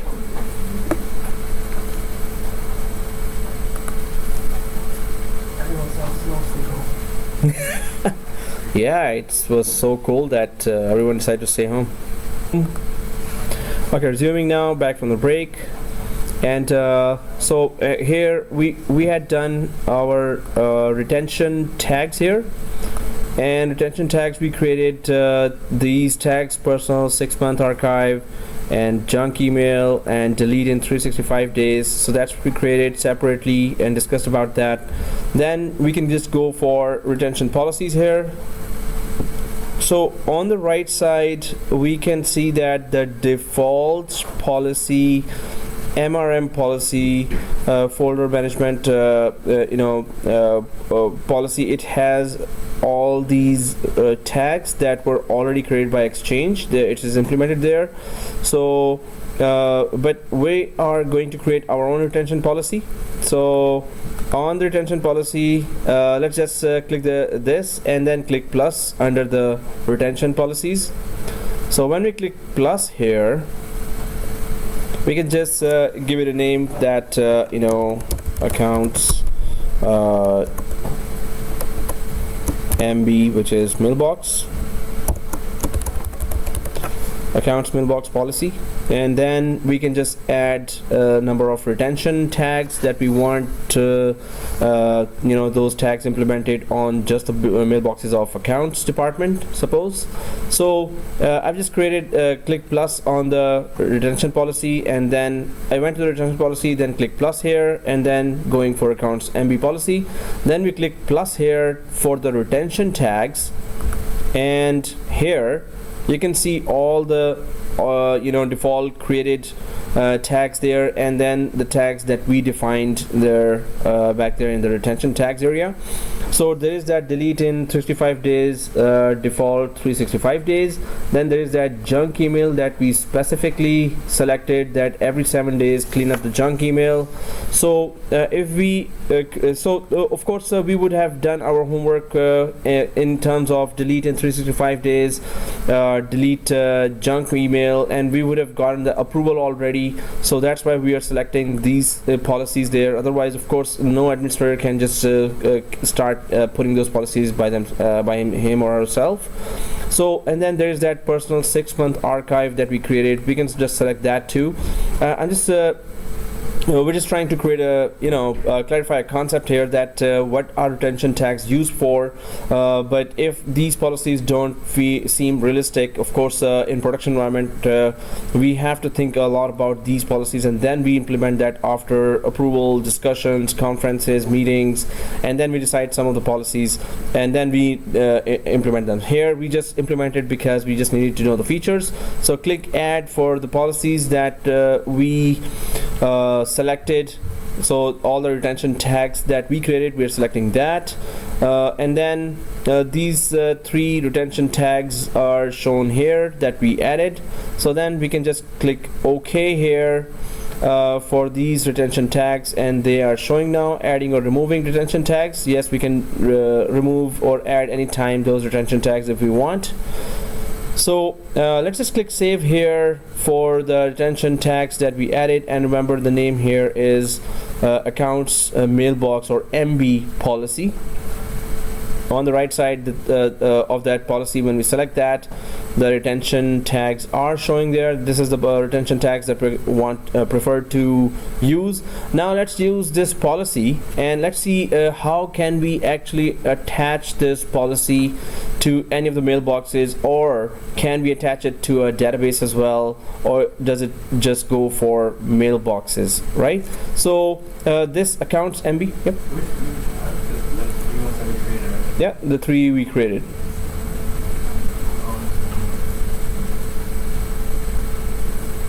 Okay, so accounts MB policy here, and now we know that mailboxes see policies. So we're gonna just try to check if that's the case. So we have selected accounts MB policy here. Now we can just go for recipients. Let's go to the recipients after creating a policy, and to any recipient just select any random mailbox. I'm just going for Eldith Walker here, and if I select the edit for any random mailbox here,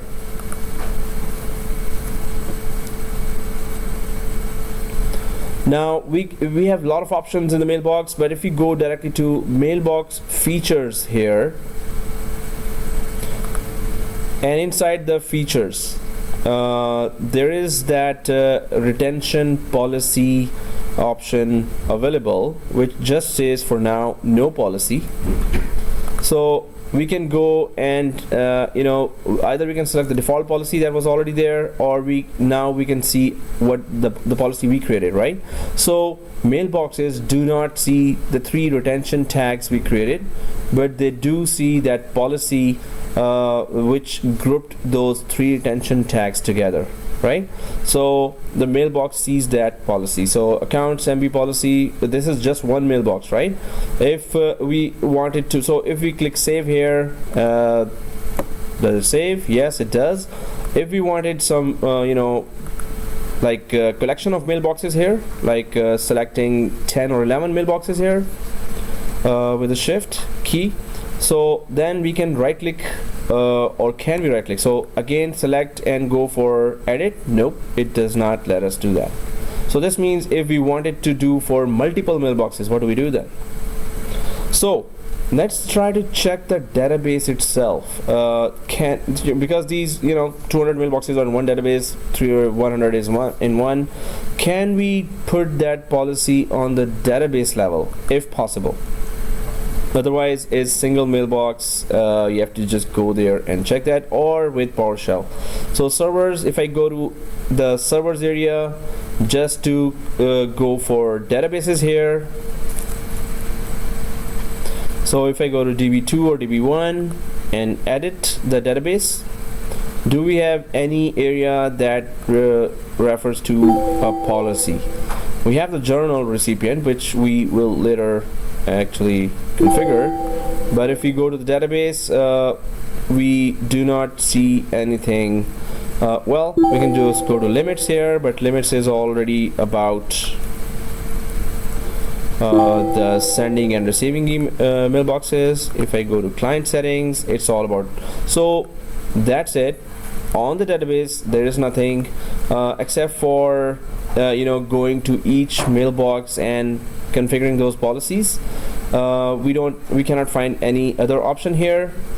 If we go for recipients here and go to groups, so I'm just checking first of all the database. Yes, each database, single database, we can connect a policy, those recipient tags, recipient policies actually, retention policies. So then if we go to database, we could not find anything. Then we go for groups here, and we have created 3 distribution lists here: accounts, IT team, management DL. If we go to accounts DL and go for edit here, are there any kind of options? So there are no mailbox features there, but if we go for ownership, membership, nope. Membership approval, nope. Delivery management, so email options, so yep, nothing here. So this means the mailbox, we can just connect that retention policy for a single mailbox, right? So although we have some scripts there that can actually try to put it on all mailboxes or certain mailboxes, if you want to go, then it is again one by one mailbox. But as far as the retention policy goes, and how do we configure that? Yes, this is it. So here now we have gone to compliance management with retention tags, retention policies. We've checked that we can create retention tags, but mailboxes don't see directly retention tags, they see directly retention policies. Yep. You select multiple of them. Sorry? And then if you go to the corner on the side, it's like bulk edit. Bulk edit for the mailboxes, recipient. Oh, again, recipients, mailboxes. Like multiple of them on the right, it says bulk edit. Yeah, so it was not here. Hey, I missed that copy again. More options. Thank you for that.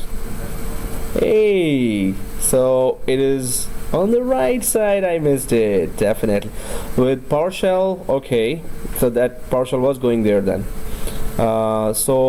Role assignment policy, if we go update that, yeah, bulk mailbox. Hey, so I owe you a coffee then, this means. So so let's just try to do that again. Retention policy here, so update here. Yeah, so yeah, we can just change that too. So account MB policy, thank you for that. And whenever we can have a coffee, let me know. Okay, hey, it's recording, come on. Okay, so so yeah, I missed that. So with PowerShell, yes, we were able to do that, but I never then went for the graphical user options there. Okay, so yeah, that's solved. Thank you. And let's get going with our compliance management. So here, retention tags, retention policies. So now we haven't touched the data loss prevention. So that's also for safeguarding your data in a very different way. and that is all about it directly connects to the local laws of the governments in wherever the governments are and wherever the exchange is deployed according to those policies that have been established by the governments. So data loss prevention, we can go there, but let's just define that.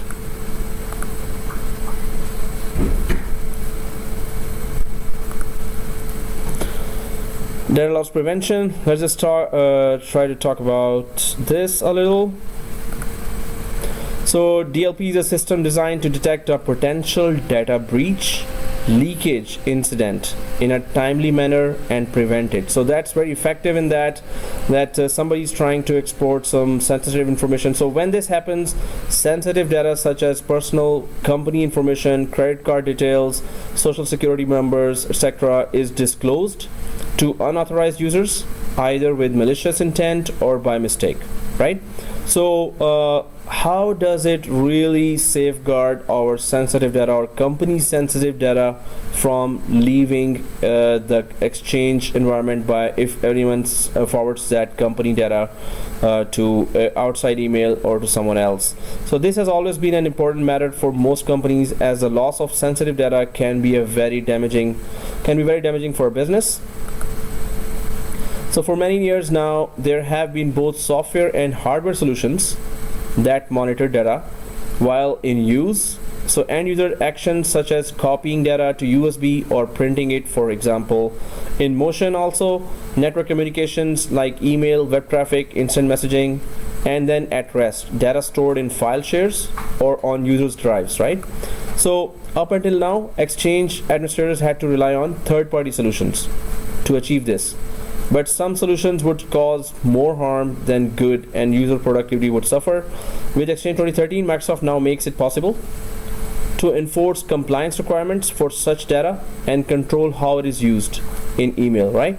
So DLP is the new feature that allows administrators to manage sensitive data in Exchange. So we're gonna just try to check how DLP works.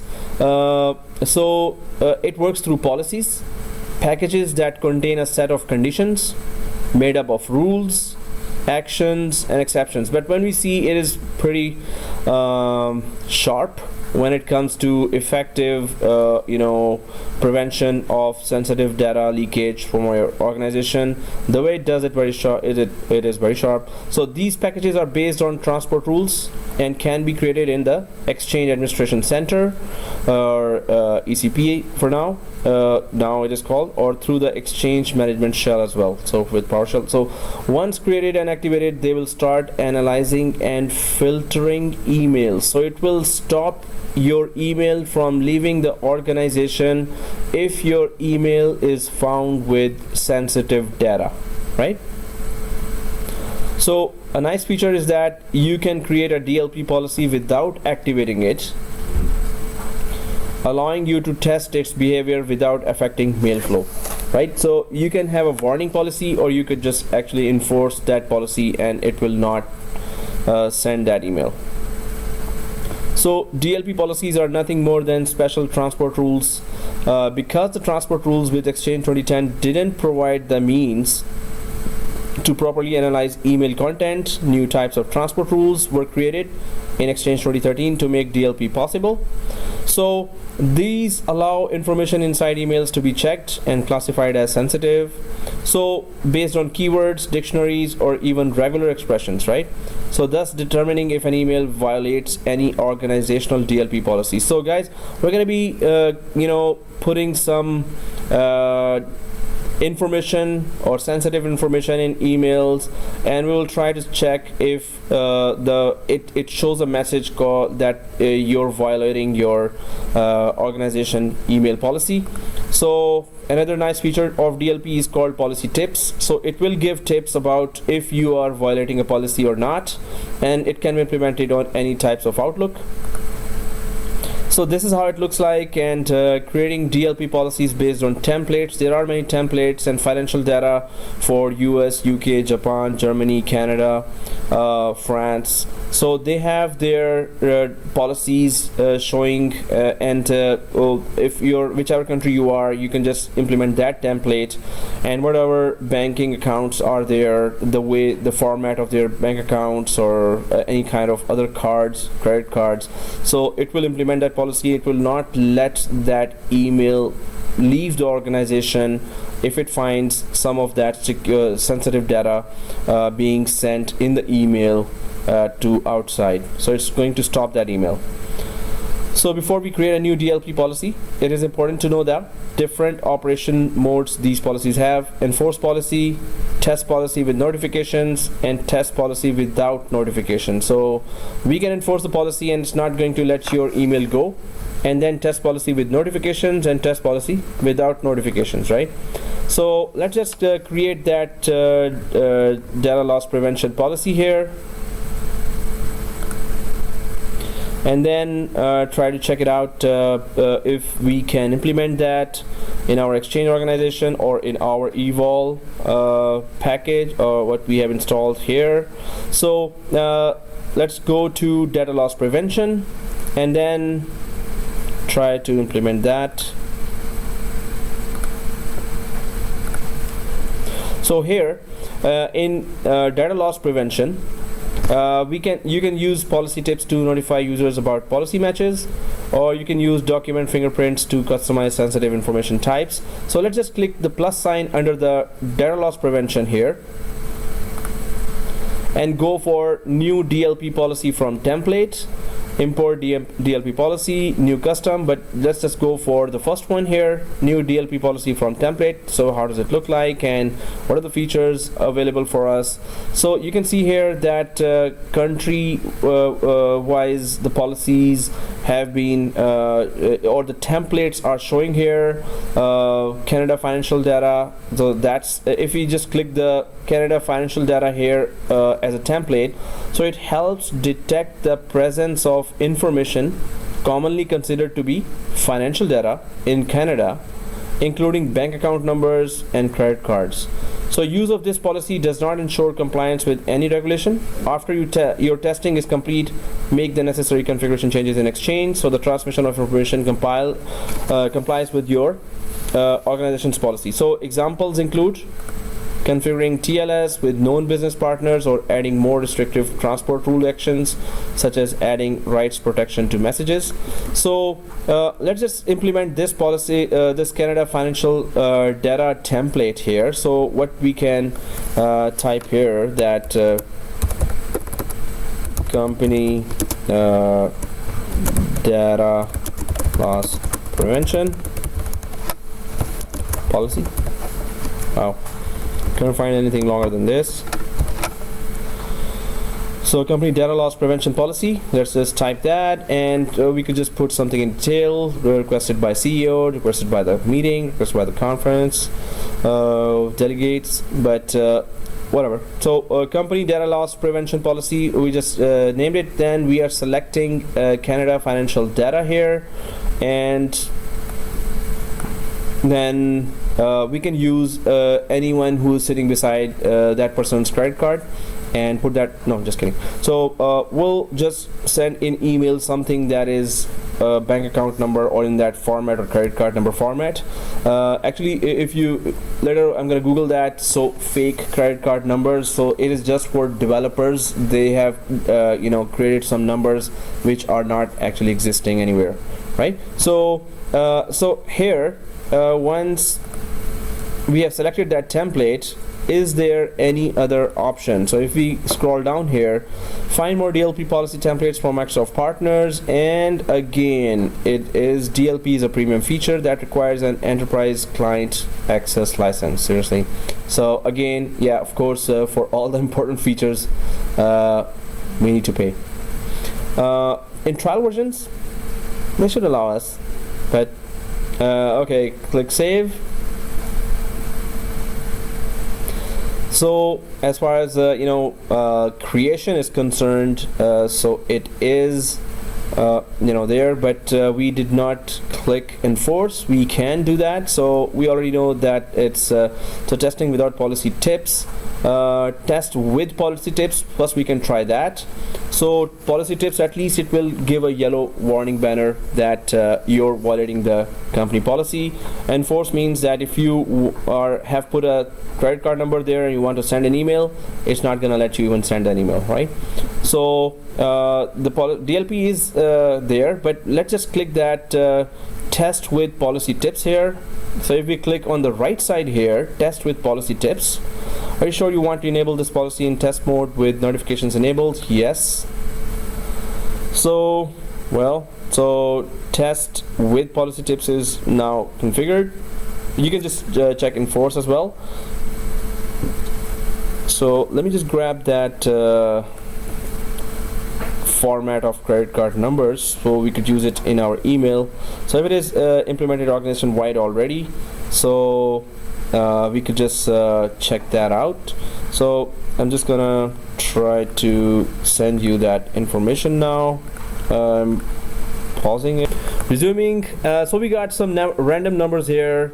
They seem like the format of some credit card, but maybe they are just random numbers. And copy, minimize, and I'm just going for my Exchange admin email address, mailbox, and trying to, I'll just open the new email to myself, Exchange admin, and maybe Alan Reed. Alana Shaw.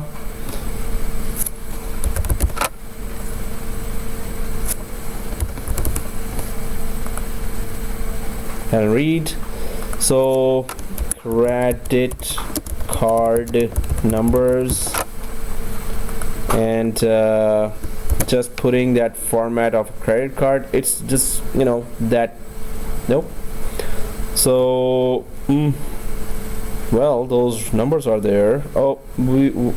So we have the format actually is that they are separate, right? Oh, that's not should be 5 fours. There are 4 fours.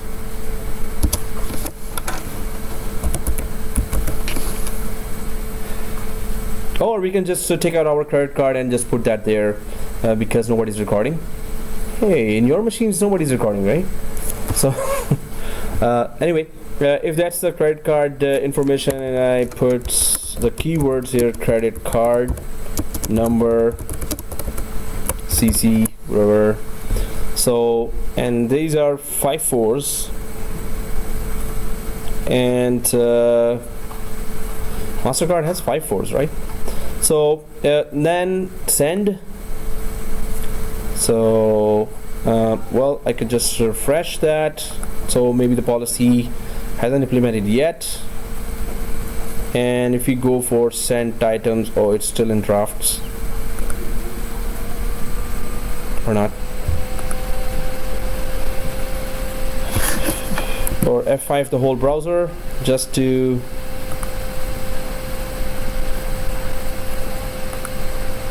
I'm inside Aisha Bihari's mailbox. Seriously. Okay, exchange credit card numbers. Okay. Yep. Received it because we have put the mail tips only. We did not enforce it, and it is supposed to be enforced when it is being sent outside the organization. Normally that's the case. So if we just try to at least send that outside, like Gmail, maybe the tip starts showing up. So if you forward that same information, oh no, not this one, and forward this also, that's the case. So but it just let us for hold it was grayed out, right? So it didn't even let us do anything. This was letting us do everything, so that's why I'm just going ahead. It was grayed out, yeah. So yeah, for it's working, definitely still it applies. So if we just go for some outside email, sometimes it pops up. We could do all these experimentation on there was no mail tips at least, and we don't have connectivity to outside, of course, then it's not supposed to work anyway. But there was no mail tips. Okay, so yes, we don't have the license, guys, or at least we tried to understand what exactly it means when we are implementing something. If we click enforce here as well, of course the license, it just shows that it is in the enforcing mode, but maybe it takes time, so we could just keep it like that, and we can send that email any other time and check it out while the policy is still there. Yes, 365 is connected to outside Planet, but it's still trial version, so it also needs for these features it needs a enterprise license for that. No, trial version it has licenses, but those are trial features still for that.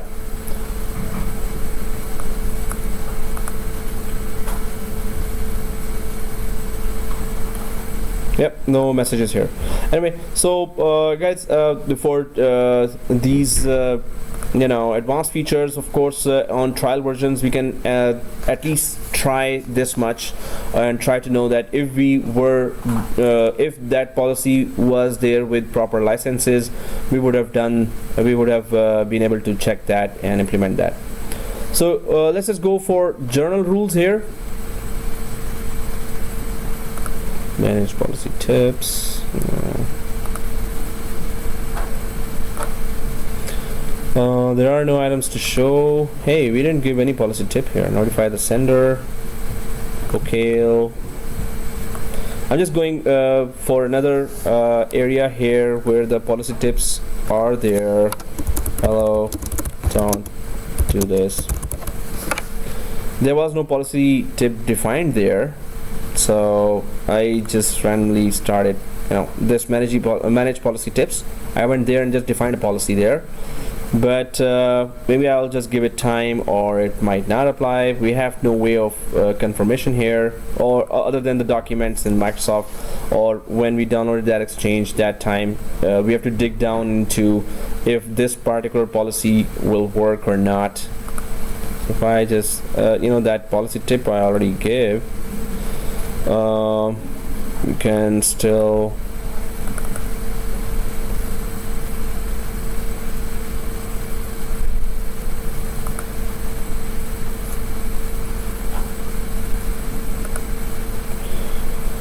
nope, no policy tip here.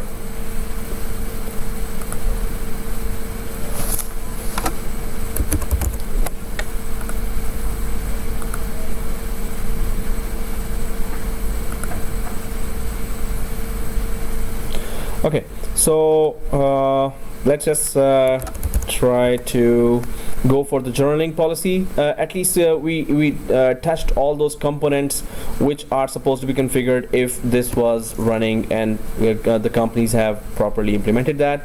So let's go for journal rules here, because the main thing is the concept has to be clear that if you're putting bank account numbers or credit cards, it's not going to let your email leave the organization, or it will warn you that you're violating the policies. So this is, at least the concept wise, we are clear about that. This is how we implement that, and if it was licensed properly, so we would have seen the results as well.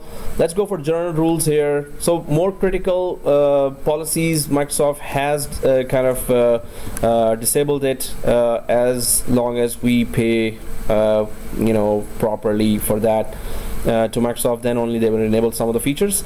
But journal rules is one of those features that is already available. So what is journaling? And this is very extensively used. It's always enabled in every organization.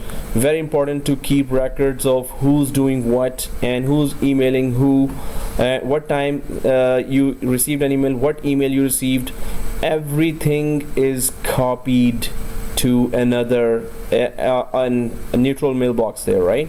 So everything is being copied. Okay, it's in video now, seriously. So I was just removing the sites, and that okay, so test credit cards is also there. Okay, so the journaling, very of course, it's always, you will see that it is implemented.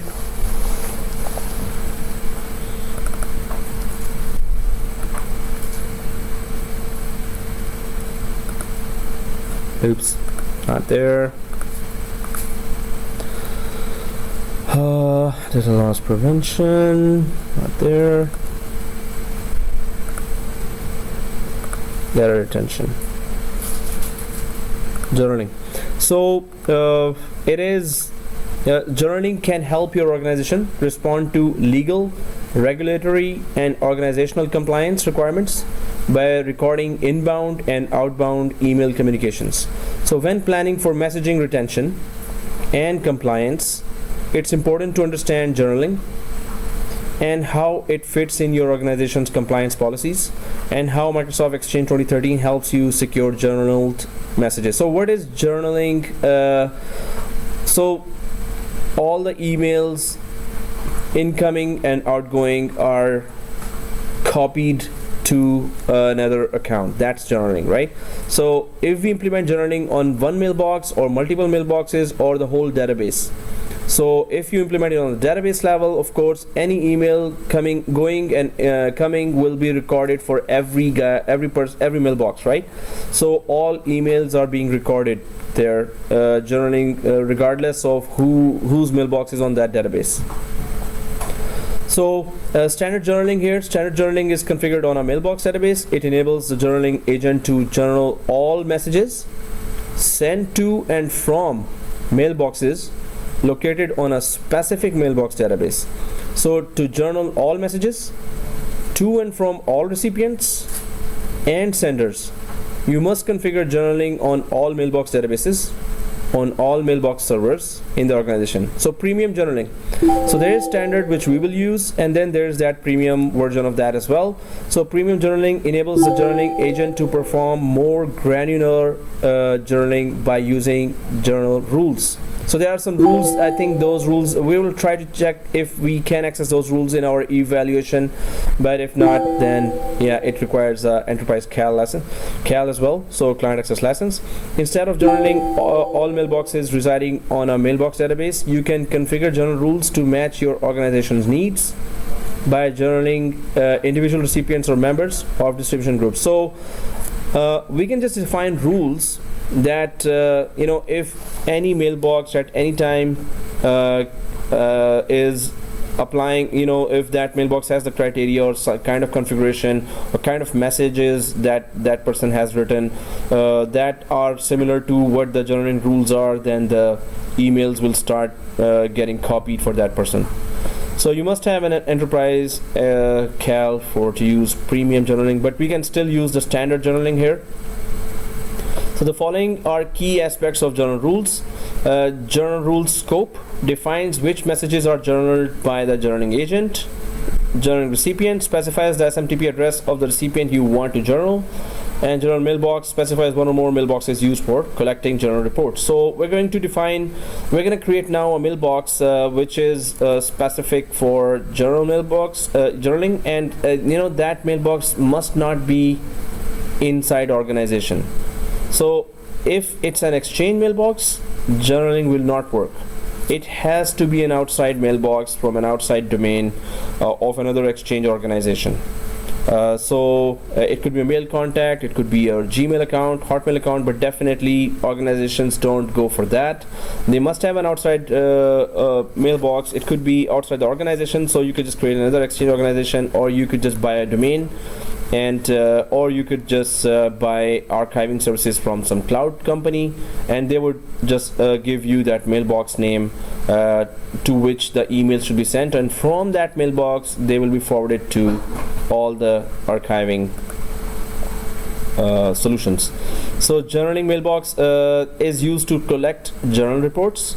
How you configure the journaling mailbox depends on your organization's policies regulatory requirements and legal requirements, right? So you can specify one journaling mailbox to collect messages for all the journal rules configured in the organization, or you can use different journaling mailboxes for different journal rules or sets of journal rules. But rules are available with the premium license. Let's just see if we can access those rules there. So let's create a journaling rule. Let's create a mail contact or use our outside the org email. Let's select a mailbox or try to attach this rule to a database. So let's go back to our ECP. So if we go to server 1 here,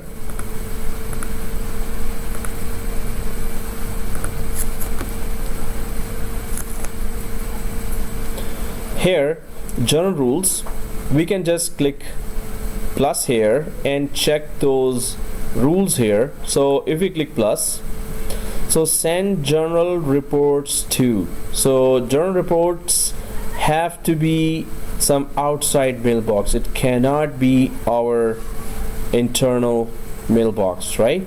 Because we don't have the routing to outside mailbox, so that's gonna be now an issue with that, but we can just still put that mailbox here. So well, I could just go for my email account at gmail.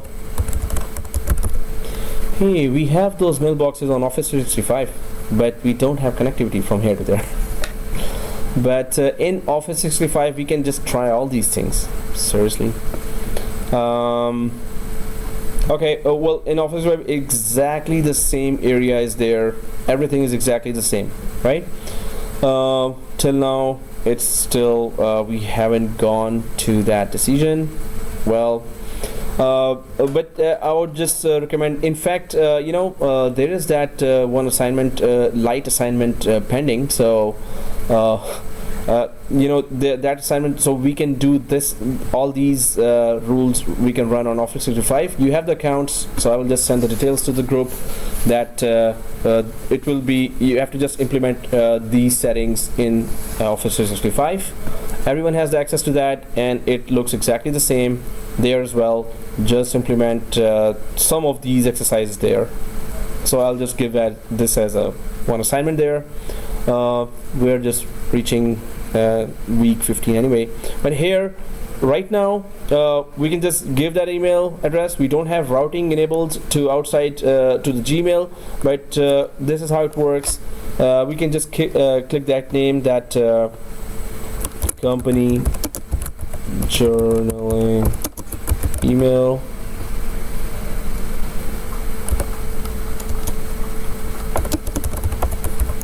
inbound/outbound. If the message is sent to or received from, so then we can specify which mailbox. So if the message is sent to or received from, and then we can go for a specific user or group here, or apply to all messages. This will just go then across the organization.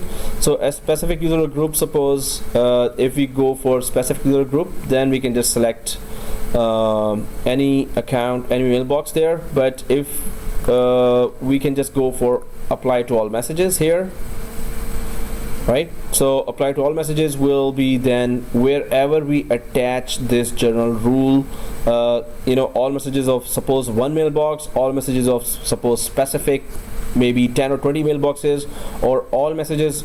If we attach this rule to a database, so all the mailboxes in the database, all the messages of those mailboxes will be then copied. Whatever emails came in, whatever emails were sent from those mailboxes in that database, all will be forwarded to that Gmail account. Normally it's not a Gmail account in production environment, of course. It's just another archive account or from another domain outside this organization.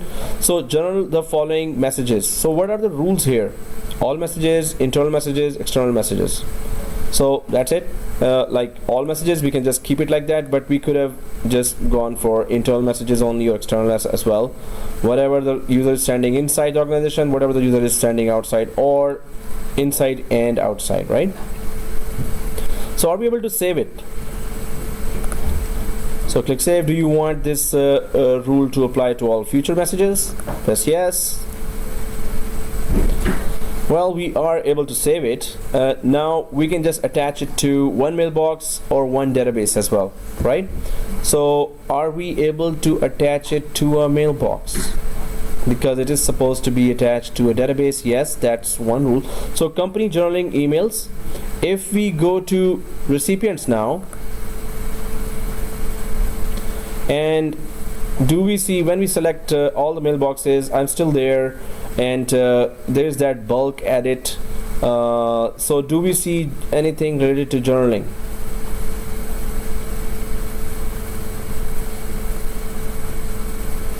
Nope, we don't, right? Or I could just go for one mailbox here, edit. So if it's not in bulk edit, of course, we still can check if mailbox usage, last logon, contact information, organization, email address, mailbox features. So these are all the features here: notification holds, archiving, mail flow, message restrictions, message delivery restrictions, size restrictions, member of. So nothing. So it's not for one single user mailbox. So now we can just go for servers here and then go to a database. So any database. So I'm just going for DB1 in the servers. Then go for edit.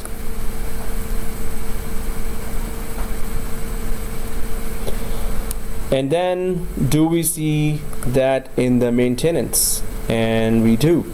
But is it a rule, or is it that same mailbox it is asking for, which we gave there as well? So maintenance, then it says journal recipient. So we can click browse. We can just so what we could have done here, we could have created a mail contact and then gave Gmail account there, right? So if I just close this and close this, and we are still in recipients. No, let's go to recipients quickly. So I'm just going to contacts here.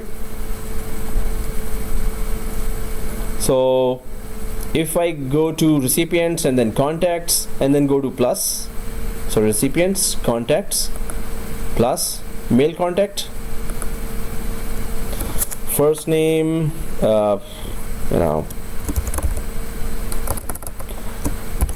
journal emails.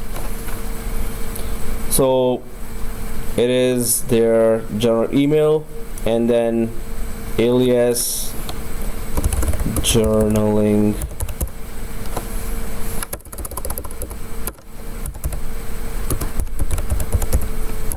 and then external email address, and there we can just give our Gmail address.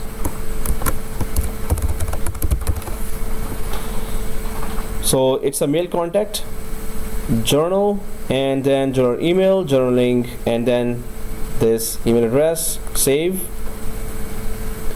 So now if mail contact is created here, then we can go back to servers, go back to DB1. So we just created mail contact, then we go back to servers, go back to DB1, and then edit, and then maintenance. So there's that journal recipient. If we click browse the journal recipient here, suppose if I just add Alan Reed, which is a internal mailbox, will it accept that? So this is an internal mailbox, right? So I'm just testing it for now, right? So if we double click that, so Alan Reed, which is an internal mailbox, and if I click save here, so it is supposed to be giving an error. Seriously? Okay.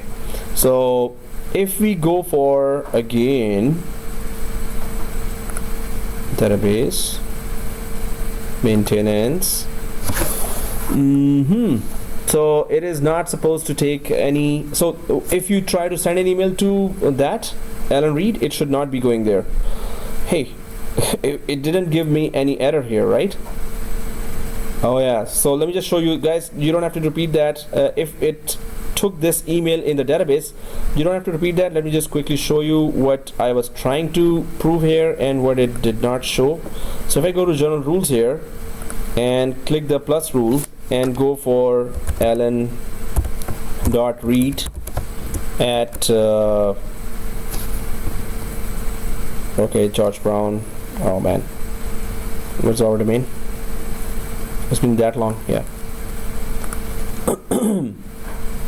Exchange domain.local. So exchange domain.local.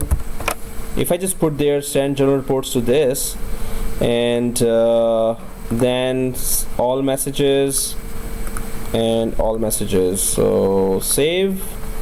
Do you want this rule to apply to all future messages? Yes. Seriously, it's not giving me that message. Okay. So it's not supposed to add those the internal email at all. So it is in the rules. But if it added that, so I'm just gonna send that email. So if journaling is working, I'm gonna send email to any email address in DB1, and its copy should be coming to the Alan Reed account if journaling works in internal emails, right? So journaling main thing is that let me just explain that servers DB1 and edit. If I go to DB1, we all entered. Oh, I didn't enter accounts DL actually. Maintenance. So browse Alan Reed again.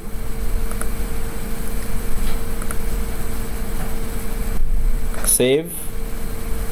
If I just edit and click that again, maintenance, yeah, Alan Reed is there, right?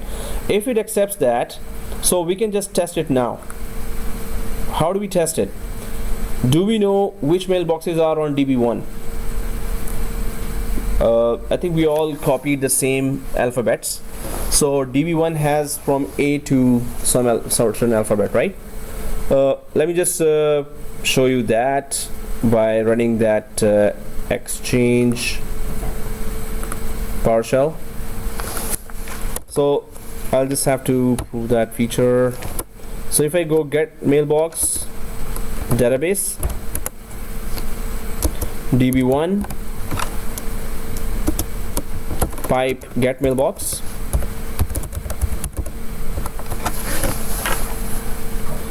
so we have all the A alphabet, at least all the users from A are on DB1, right? So we can just go for Alex.Hain or Alan Reed. Were we able to open the Alan Reed? No, Alana Shah, right? In my case, I was able to open the mailbox of Aisha Bihari. Did you also get an access to any of the mailboxes on anyone A? So okay, Aisha Bihari. So this is a mailbox inside DB1. So this means whatever this mailbox sends an email, whenever, its copy should be going to Alan Reed's mailbox. If this mailbox sends anything, and you know why?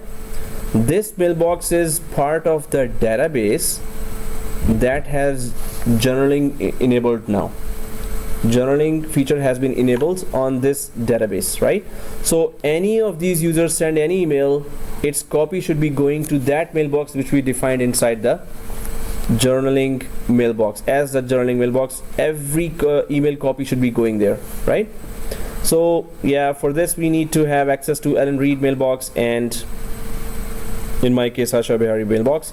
So let me just show you instead of you guys trying to test it. If you can follow, but you don't have to do that, because so I'm just going to mailbox here, server 2, and I'm inside Aisha Bihari mailbox now.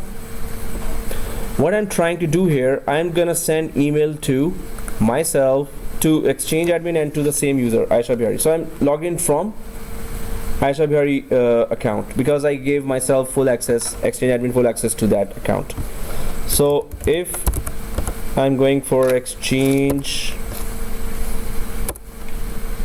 admin, and Aisha Bihari as well.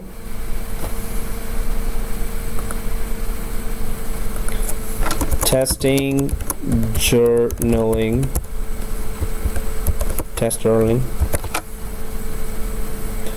and send. So we defined the mailbox as, where the copy of this email should go. We defined that mailbox as ln.read mailbox, right? So I need to get inside ln.read mailbox, because if I send this email now, a copy of this email should be going to the ln.read mailbox, right? So I'm just gonna go to recipients and give myself full access to ln reads mailbox as well, so I could see inside if there was any copy so I'm just going for the ln read mailbox delegation and giving myself full access to that mailbox.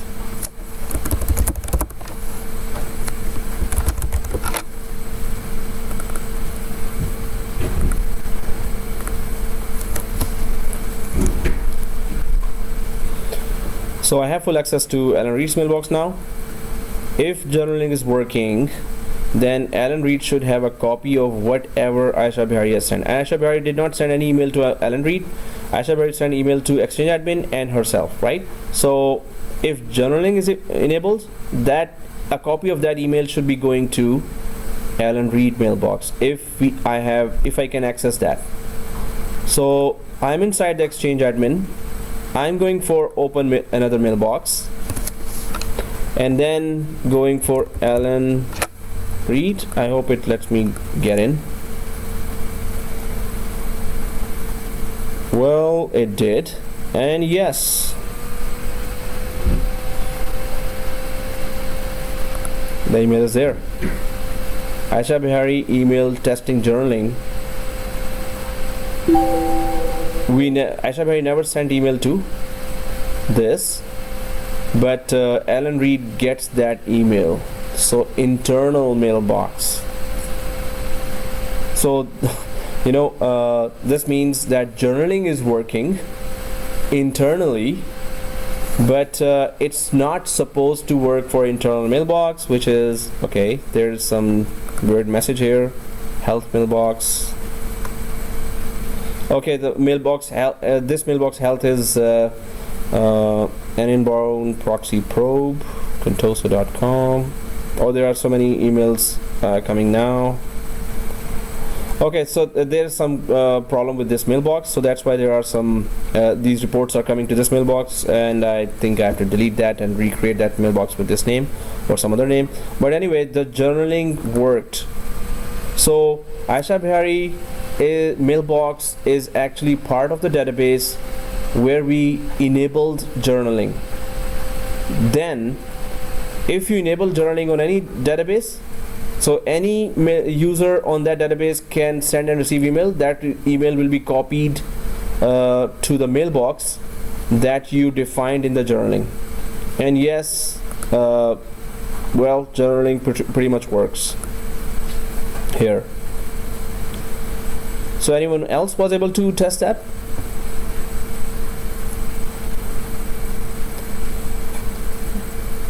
Nope. So yeah, this is kind of confusing. So did anyone define ln read as the journaling mailbox or any other? You can test it later as well, but if you can get the idea that whichever mailbox you define in the journal, that mailbox will get all copies of any email that has been sent. So I could just define that or explain that in the diagram here as well, that if there is that exchange server, inside the exchange server there is a mailbox here, and that there is that database, so db1, and db1 has 200 mailboxes. db1 has 200 mailboxes here.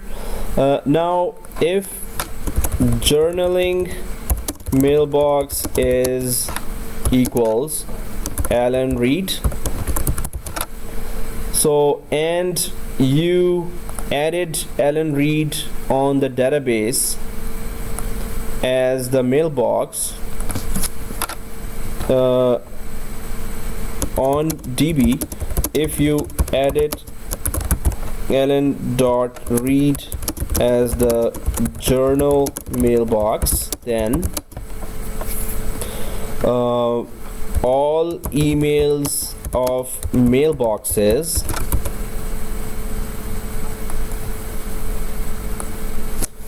inside DB1 will or all the copies of all emails of mailboxes inside DB1 will be forwarded to Alan.read. So this means that whichever one mailbox you define that, hey, I'm enabling the journaling now, and from now on all 200 mailboxes, whenever they send and receive email, their emails will be copied to Alan Reed mailbox, right? So I tested that just now, that Aisha Bihari is one of the 200 mailboxes in DB1. She sent an email to Exchange admin only, which has nothing to do with Alan Reed, but Alan Reed had that copy of the email from Aisha Bihari, right? So if 200 people are sending and receiving emails, so all the copies of all those emails will be forwarded to Alan Reed's mailbox. So this means you have a copy of all the emails sent and received by those 200 users. So this means whatever they are sending and receiving is not safe, or is being copied to somebody else's mailbox. Well, not somebody else's, company has to do that legally. So this mailbox gets all the emails, right?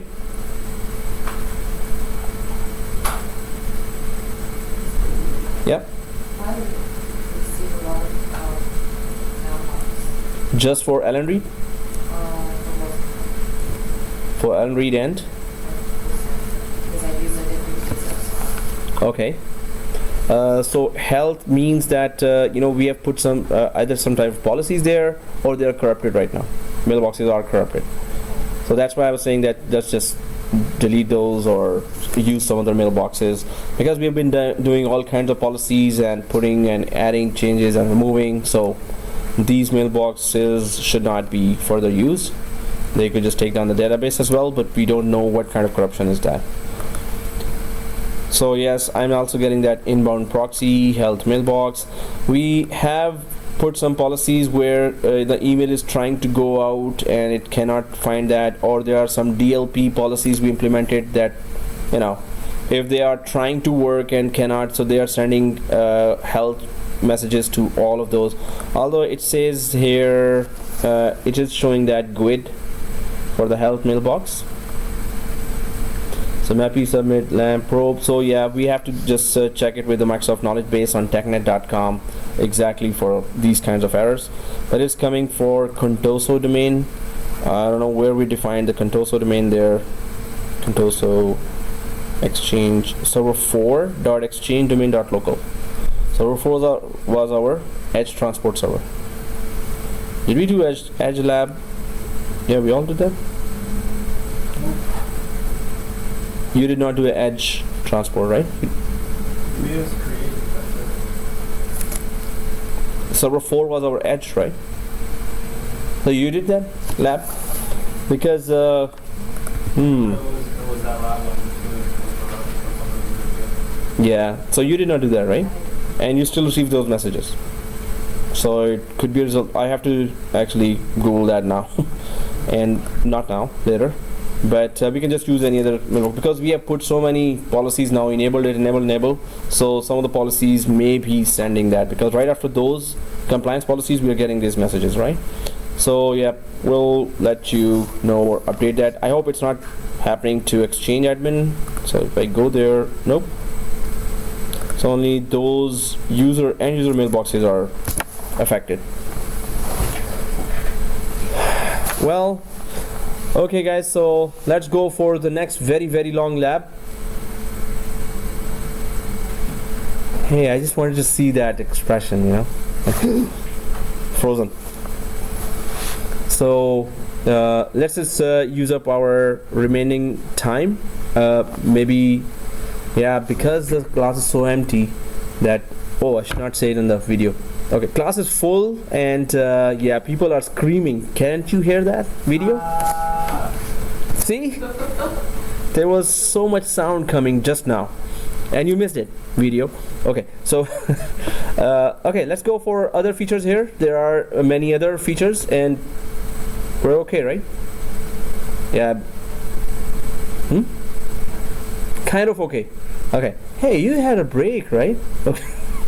So let's just go ahead. Yeah, it's a straight 6-hour classes, like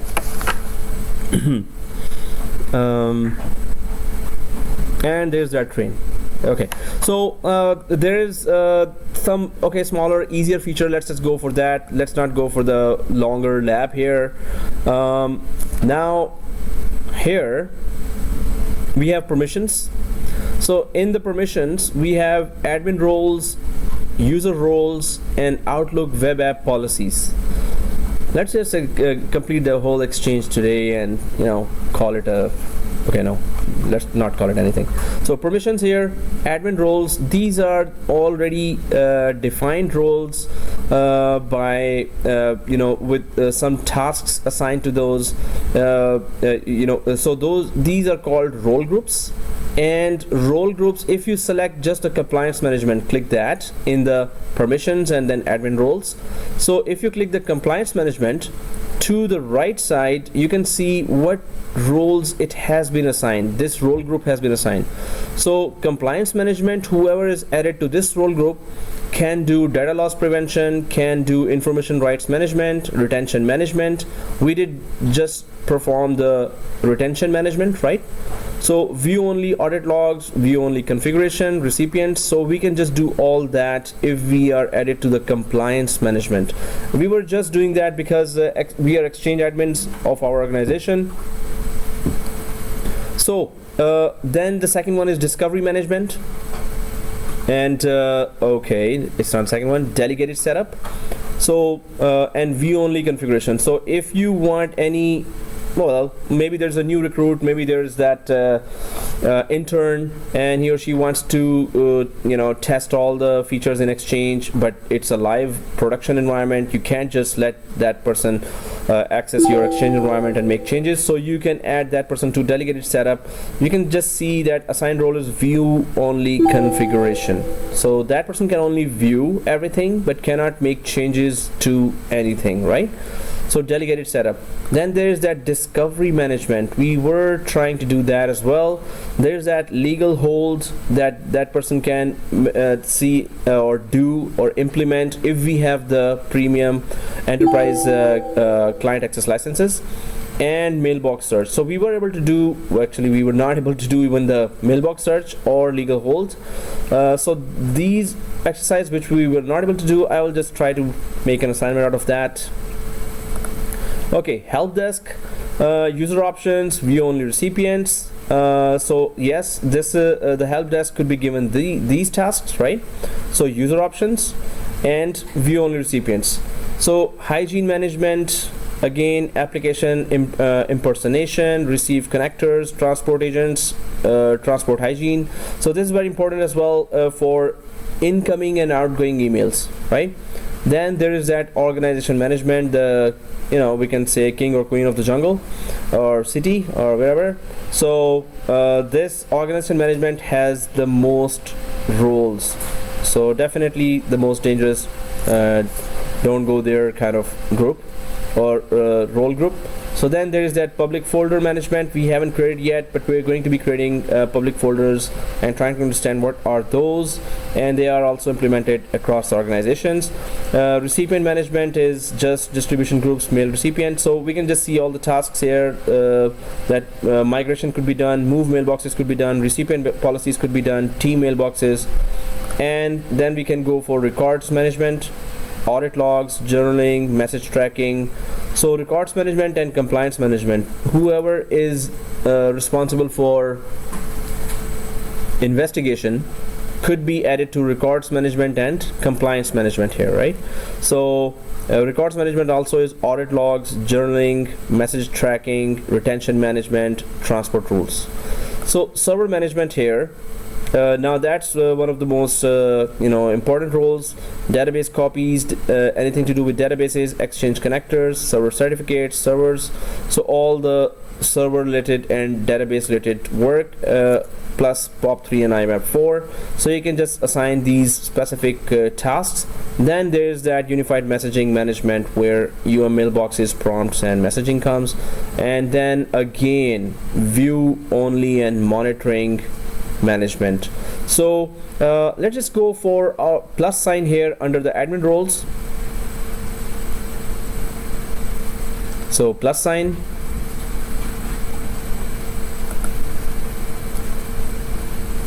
and then we can just go for our company custom role group.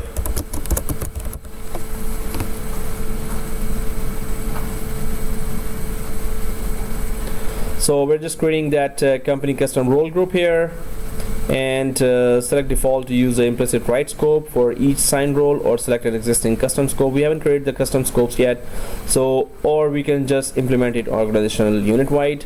But if we go for company custom role group, then we can go down here and check the roles and then the members.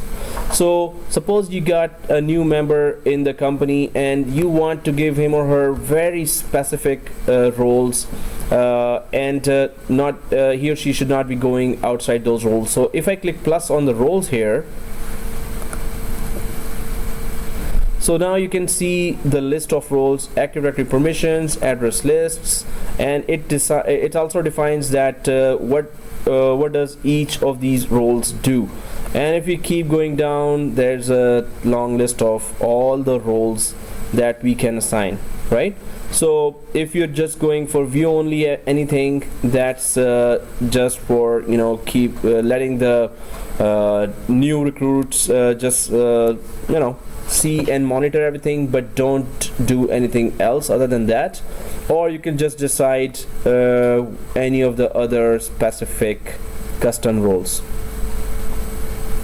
So here if we I just selected anything that start with V because they're all view only. So that's for the new intern. Suppose he or she wants to check out our Exchange environment, or some auditors who want to go inside the environment but you don't want them to change anything. Of course they're not supposed to, so you can just give them view only audit roles. So if we go for that and click add, so we selected anything view and then clicked add on all of them, press OK, right? Now which member, so we can just click member as well, click plus, and random, maybe I'll show as a Eldith, Walker, Alicia. These three people are the new interns, and we can just add these three users or any three random users. Yeah, and that too. Yeah. Okay, so and press OK. So 3 members and 3 roles. Well, the number 3 has nothing to do with this. So that's it. That's all we can do, right? So we can. So it is customized, and this is a role group we created ourselves, and we also assigned it to those specific mailboxes. So we can click save now.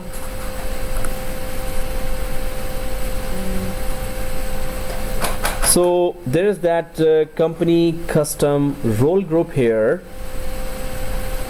and so this company custom role group, you could just know already that whoever is the user added inside this role group will only have view permission to the Exchange organization or whatever organization components that person can access.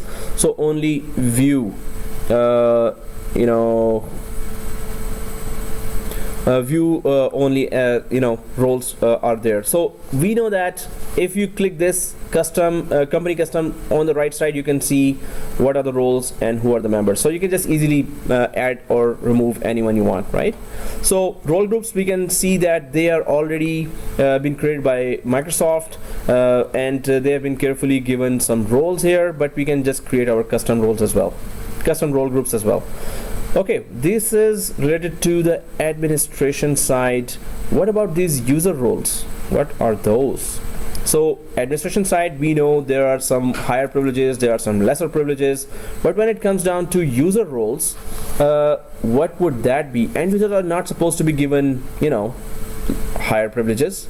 So what is this for? So we can just try to find that out by going to user roles and then going to plus here. So if we go to plus and then go for customized user roles for accounts employees. Hey, this is even longer than the previous one. Cool. I thought I could not come up with something longer. So customized user roles for accounts employees. But it does give us that purpose. So if this is the thing, this is the case, customized user roles for accounts employees, they are still end users, they are not administrators, they are just common employees there, right? But still, when you keep going down here, there's my contact information, there's my address. So what does it say? If you select that, this role enables individual users to modify their own contact information, including address and phone numbers. I don't know if any organization allows that. So, but in our case, we're doing contracts, so definitely all of these things are disabled. I have to ask my desktop support, hey, can you change my phone number, or you just got my one spelling wrong. So I cannot do that myself, but you can just save all those calls by giving every end user, but then they might change their name to, hey, Superman, or that man, or this man, or Wonder Woman, or something. Oh, okay. So anyway, I mean, like, it's up to the company policy. You want to give that much rights, or you can go down to profile information. Yes, you can just change your display picture anytime and display name. Oh, well, it doesn't say picture. So display name and my name. Then we go down for my distribution groups. Suppose that you can just give that user some more.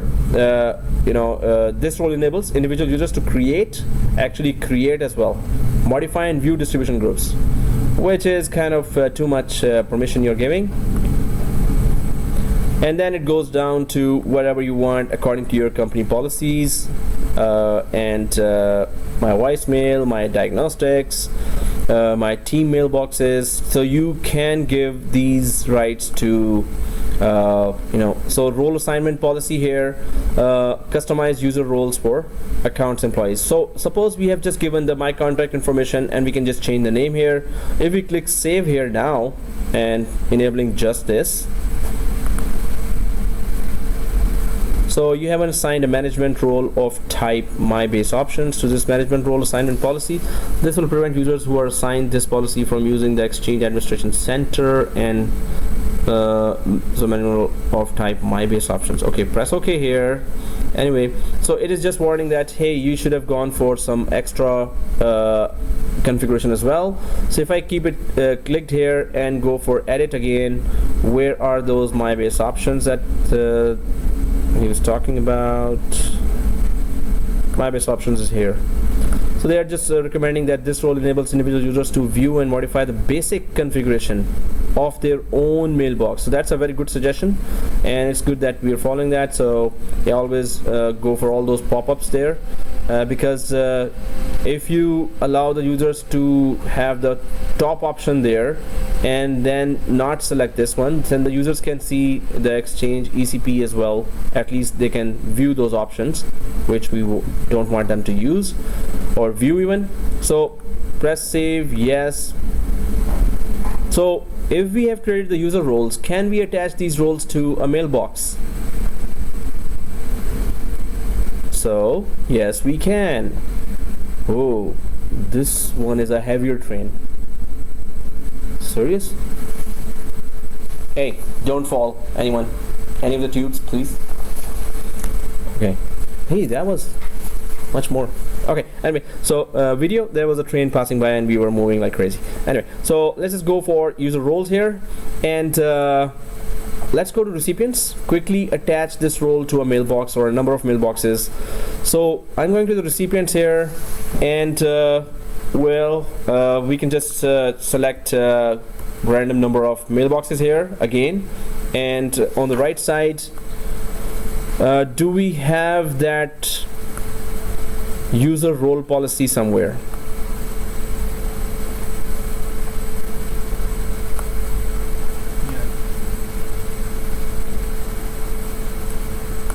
More options, and then we go down, role assignment policy. Role assignment policy, is this the one? So if we go for update here, so default role assignment policy, and then customize user roles for accounts policy, employees. So what does this policy contain? The users to whom we applied this, they can change their basic profile information, right? So if this policy is applied to the users, they can just change their profile information. So it's up to the company policy what they want to do and how do they want to do that, right? So click save here, and role assignment policy updated as well for these randomly picked specific mailboxes. So role assignment policy, right? So well, if I go back to the permissions here, there is that user roles that we talked about, and we try to test some of the its policies, try to check it out and discuss it. Then we can go for the Outlook web app policies. Now this is all about what the user can and cannot access inside the web app when the user opens the web app. So if we go for Outlook web app policies and click plus here, now here a user, if you can see those ticked or checked boxes, you can see that user can access instant messaging, user can see text messaging, can see unified messaging, can see all these, right? So now if we start or create a policy, so let's just create a custom web app policy, and we do not want user to see what contacts. Well, that's something that we can discover quickly. Instant messaging. So instant messaging, if we had actually that Skype for Business, then we could do that, but in online Office 365 we can actually see that because Skype for Business is there already. How can we see text messaging? Unified messaging is not there, Exchange Active Sync is not there. The contacts is something that we can trace. Change password, okay, user cannot change password, wow, okay. And junk email filtering, okay, junk mail is not there as well. So this could be easily traceable if we wanted to trace that. If we keep going down here, web ready, direct file access, web ready, forcibly. If we go for more options, hey, I locked the door, I think. So anyway, if you go for more options here, then calendar, okay, there it is. We can trace the calendar at least, right?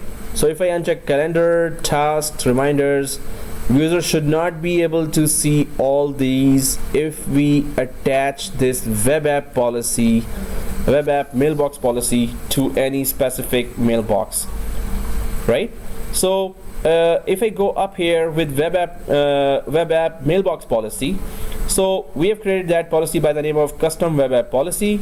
Then we unchecked instant messaging, unchecked contacts. This is easily traceable. uncheck change password, uncheck junk mail, and then we went for more options and uncheck calendar, tasks, and reminders. These are the very regular things, and we have just unchecked those as well, right? So, well, we just removed pretty much a lot of main things that are daily used. So we can just click save now, right? So we can just click save, and the name of the policy is custom web app policy, and here it shows on the right side what is now available, but it doesn't show of course what we removed from here. So yeah, that's it. And okay, yeah, okay, we're leaving. Yeah, don't worry, because hey, teach, come on, finish it. So okay, so custom web app policy here. Now we remove the calendar, right? So it should be visible right away. So let's just attach this custom web app policy to mailbox. So are we able to do that? So if we go back again to the recipients here, and those same mailboxes are there, right, which had view only rights. So is there anything related to web app? Oh, there you go, Outlook web app, this one. So Outlook web app, if we go for assign a policy here, so if we click assign a policy, browse, do we see our custom web app policy? Yes, we do. Okay, so we can just select that custom web app policy, save. Now we got a plenty of mailboxes to check, like any one of those randomly we can check, and if the calendar is not showing, it's good, the policy implemented, right? If the calendar, contacts, or whatever we removed is showing, then tasks, calendars, contacts should not be visible now, right? If we have unchecked those. So these are the users here. Oops, okay, it was from Eldith till someone, right? So Alex Hain. So if I double click that and at least go to mailbox delegation and give myself full access to one of the mailboxes that I selected, right? Alex Hain I'm going for, plus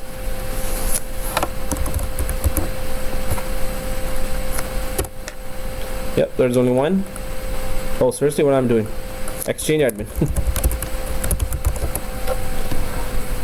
Wow, I know it is time to go. TTL. So exchange admin, and I need to remove that. Alex Hain. Alex Hain has full rights anyway. Save.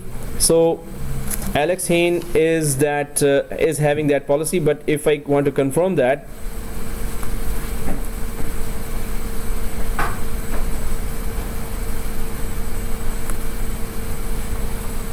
yeah, Outlook web app enabled and view details. Yes, our custom web app policy is there. If I wanted to confirm just for Alex Hain, right? So it is there, and alex.heyne. So if I'll go to server 2 here and try to remote into Alex Hain. Alex, there's only one Alex here in the organization, so if we go inside that mailbox, we should not be finding any calendar. Well, if the policy implemented, then so there is mail. So if we go to contacts, oh wow, no contacts, right? Contacts are supposed to be here. Yep, no contacts. Tasks and calendar, what about that? If I want to search for calendar, no calendar, right? Confirm. Okay, the policy works. Woohoo! So yep, everything is gone from there. Okay, that's good. And it's 4:43. Yes, we made it. Okay, so so this is set of all permissions. We went through in server 1, we went for permissions, and we went for compliance management, all the options, and then we tried to check all those features and try to understand some of the features we were not able to do, some of the features we were able to do. So it is and then we still have a lot of features to go for. So admin roles, user roles, and Outlook web app policies. So these are 2 areas we covered today and checked and tried to understand the whole thing. So till next time, and I hope you have this lab ready already, those who are here. So like you could just send.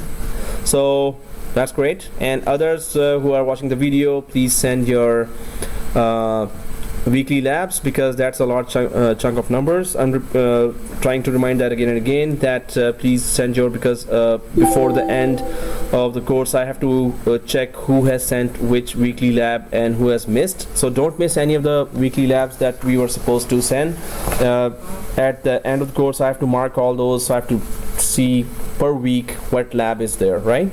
So yeah, I'm just started reminding that to everyone. Don't lose at least those marks. You just have to watch, repeat, and do that lab. So very few of us are not sending. For those, don't lose those marks. Those are a lot of marks. Okay, so stopping the recording here,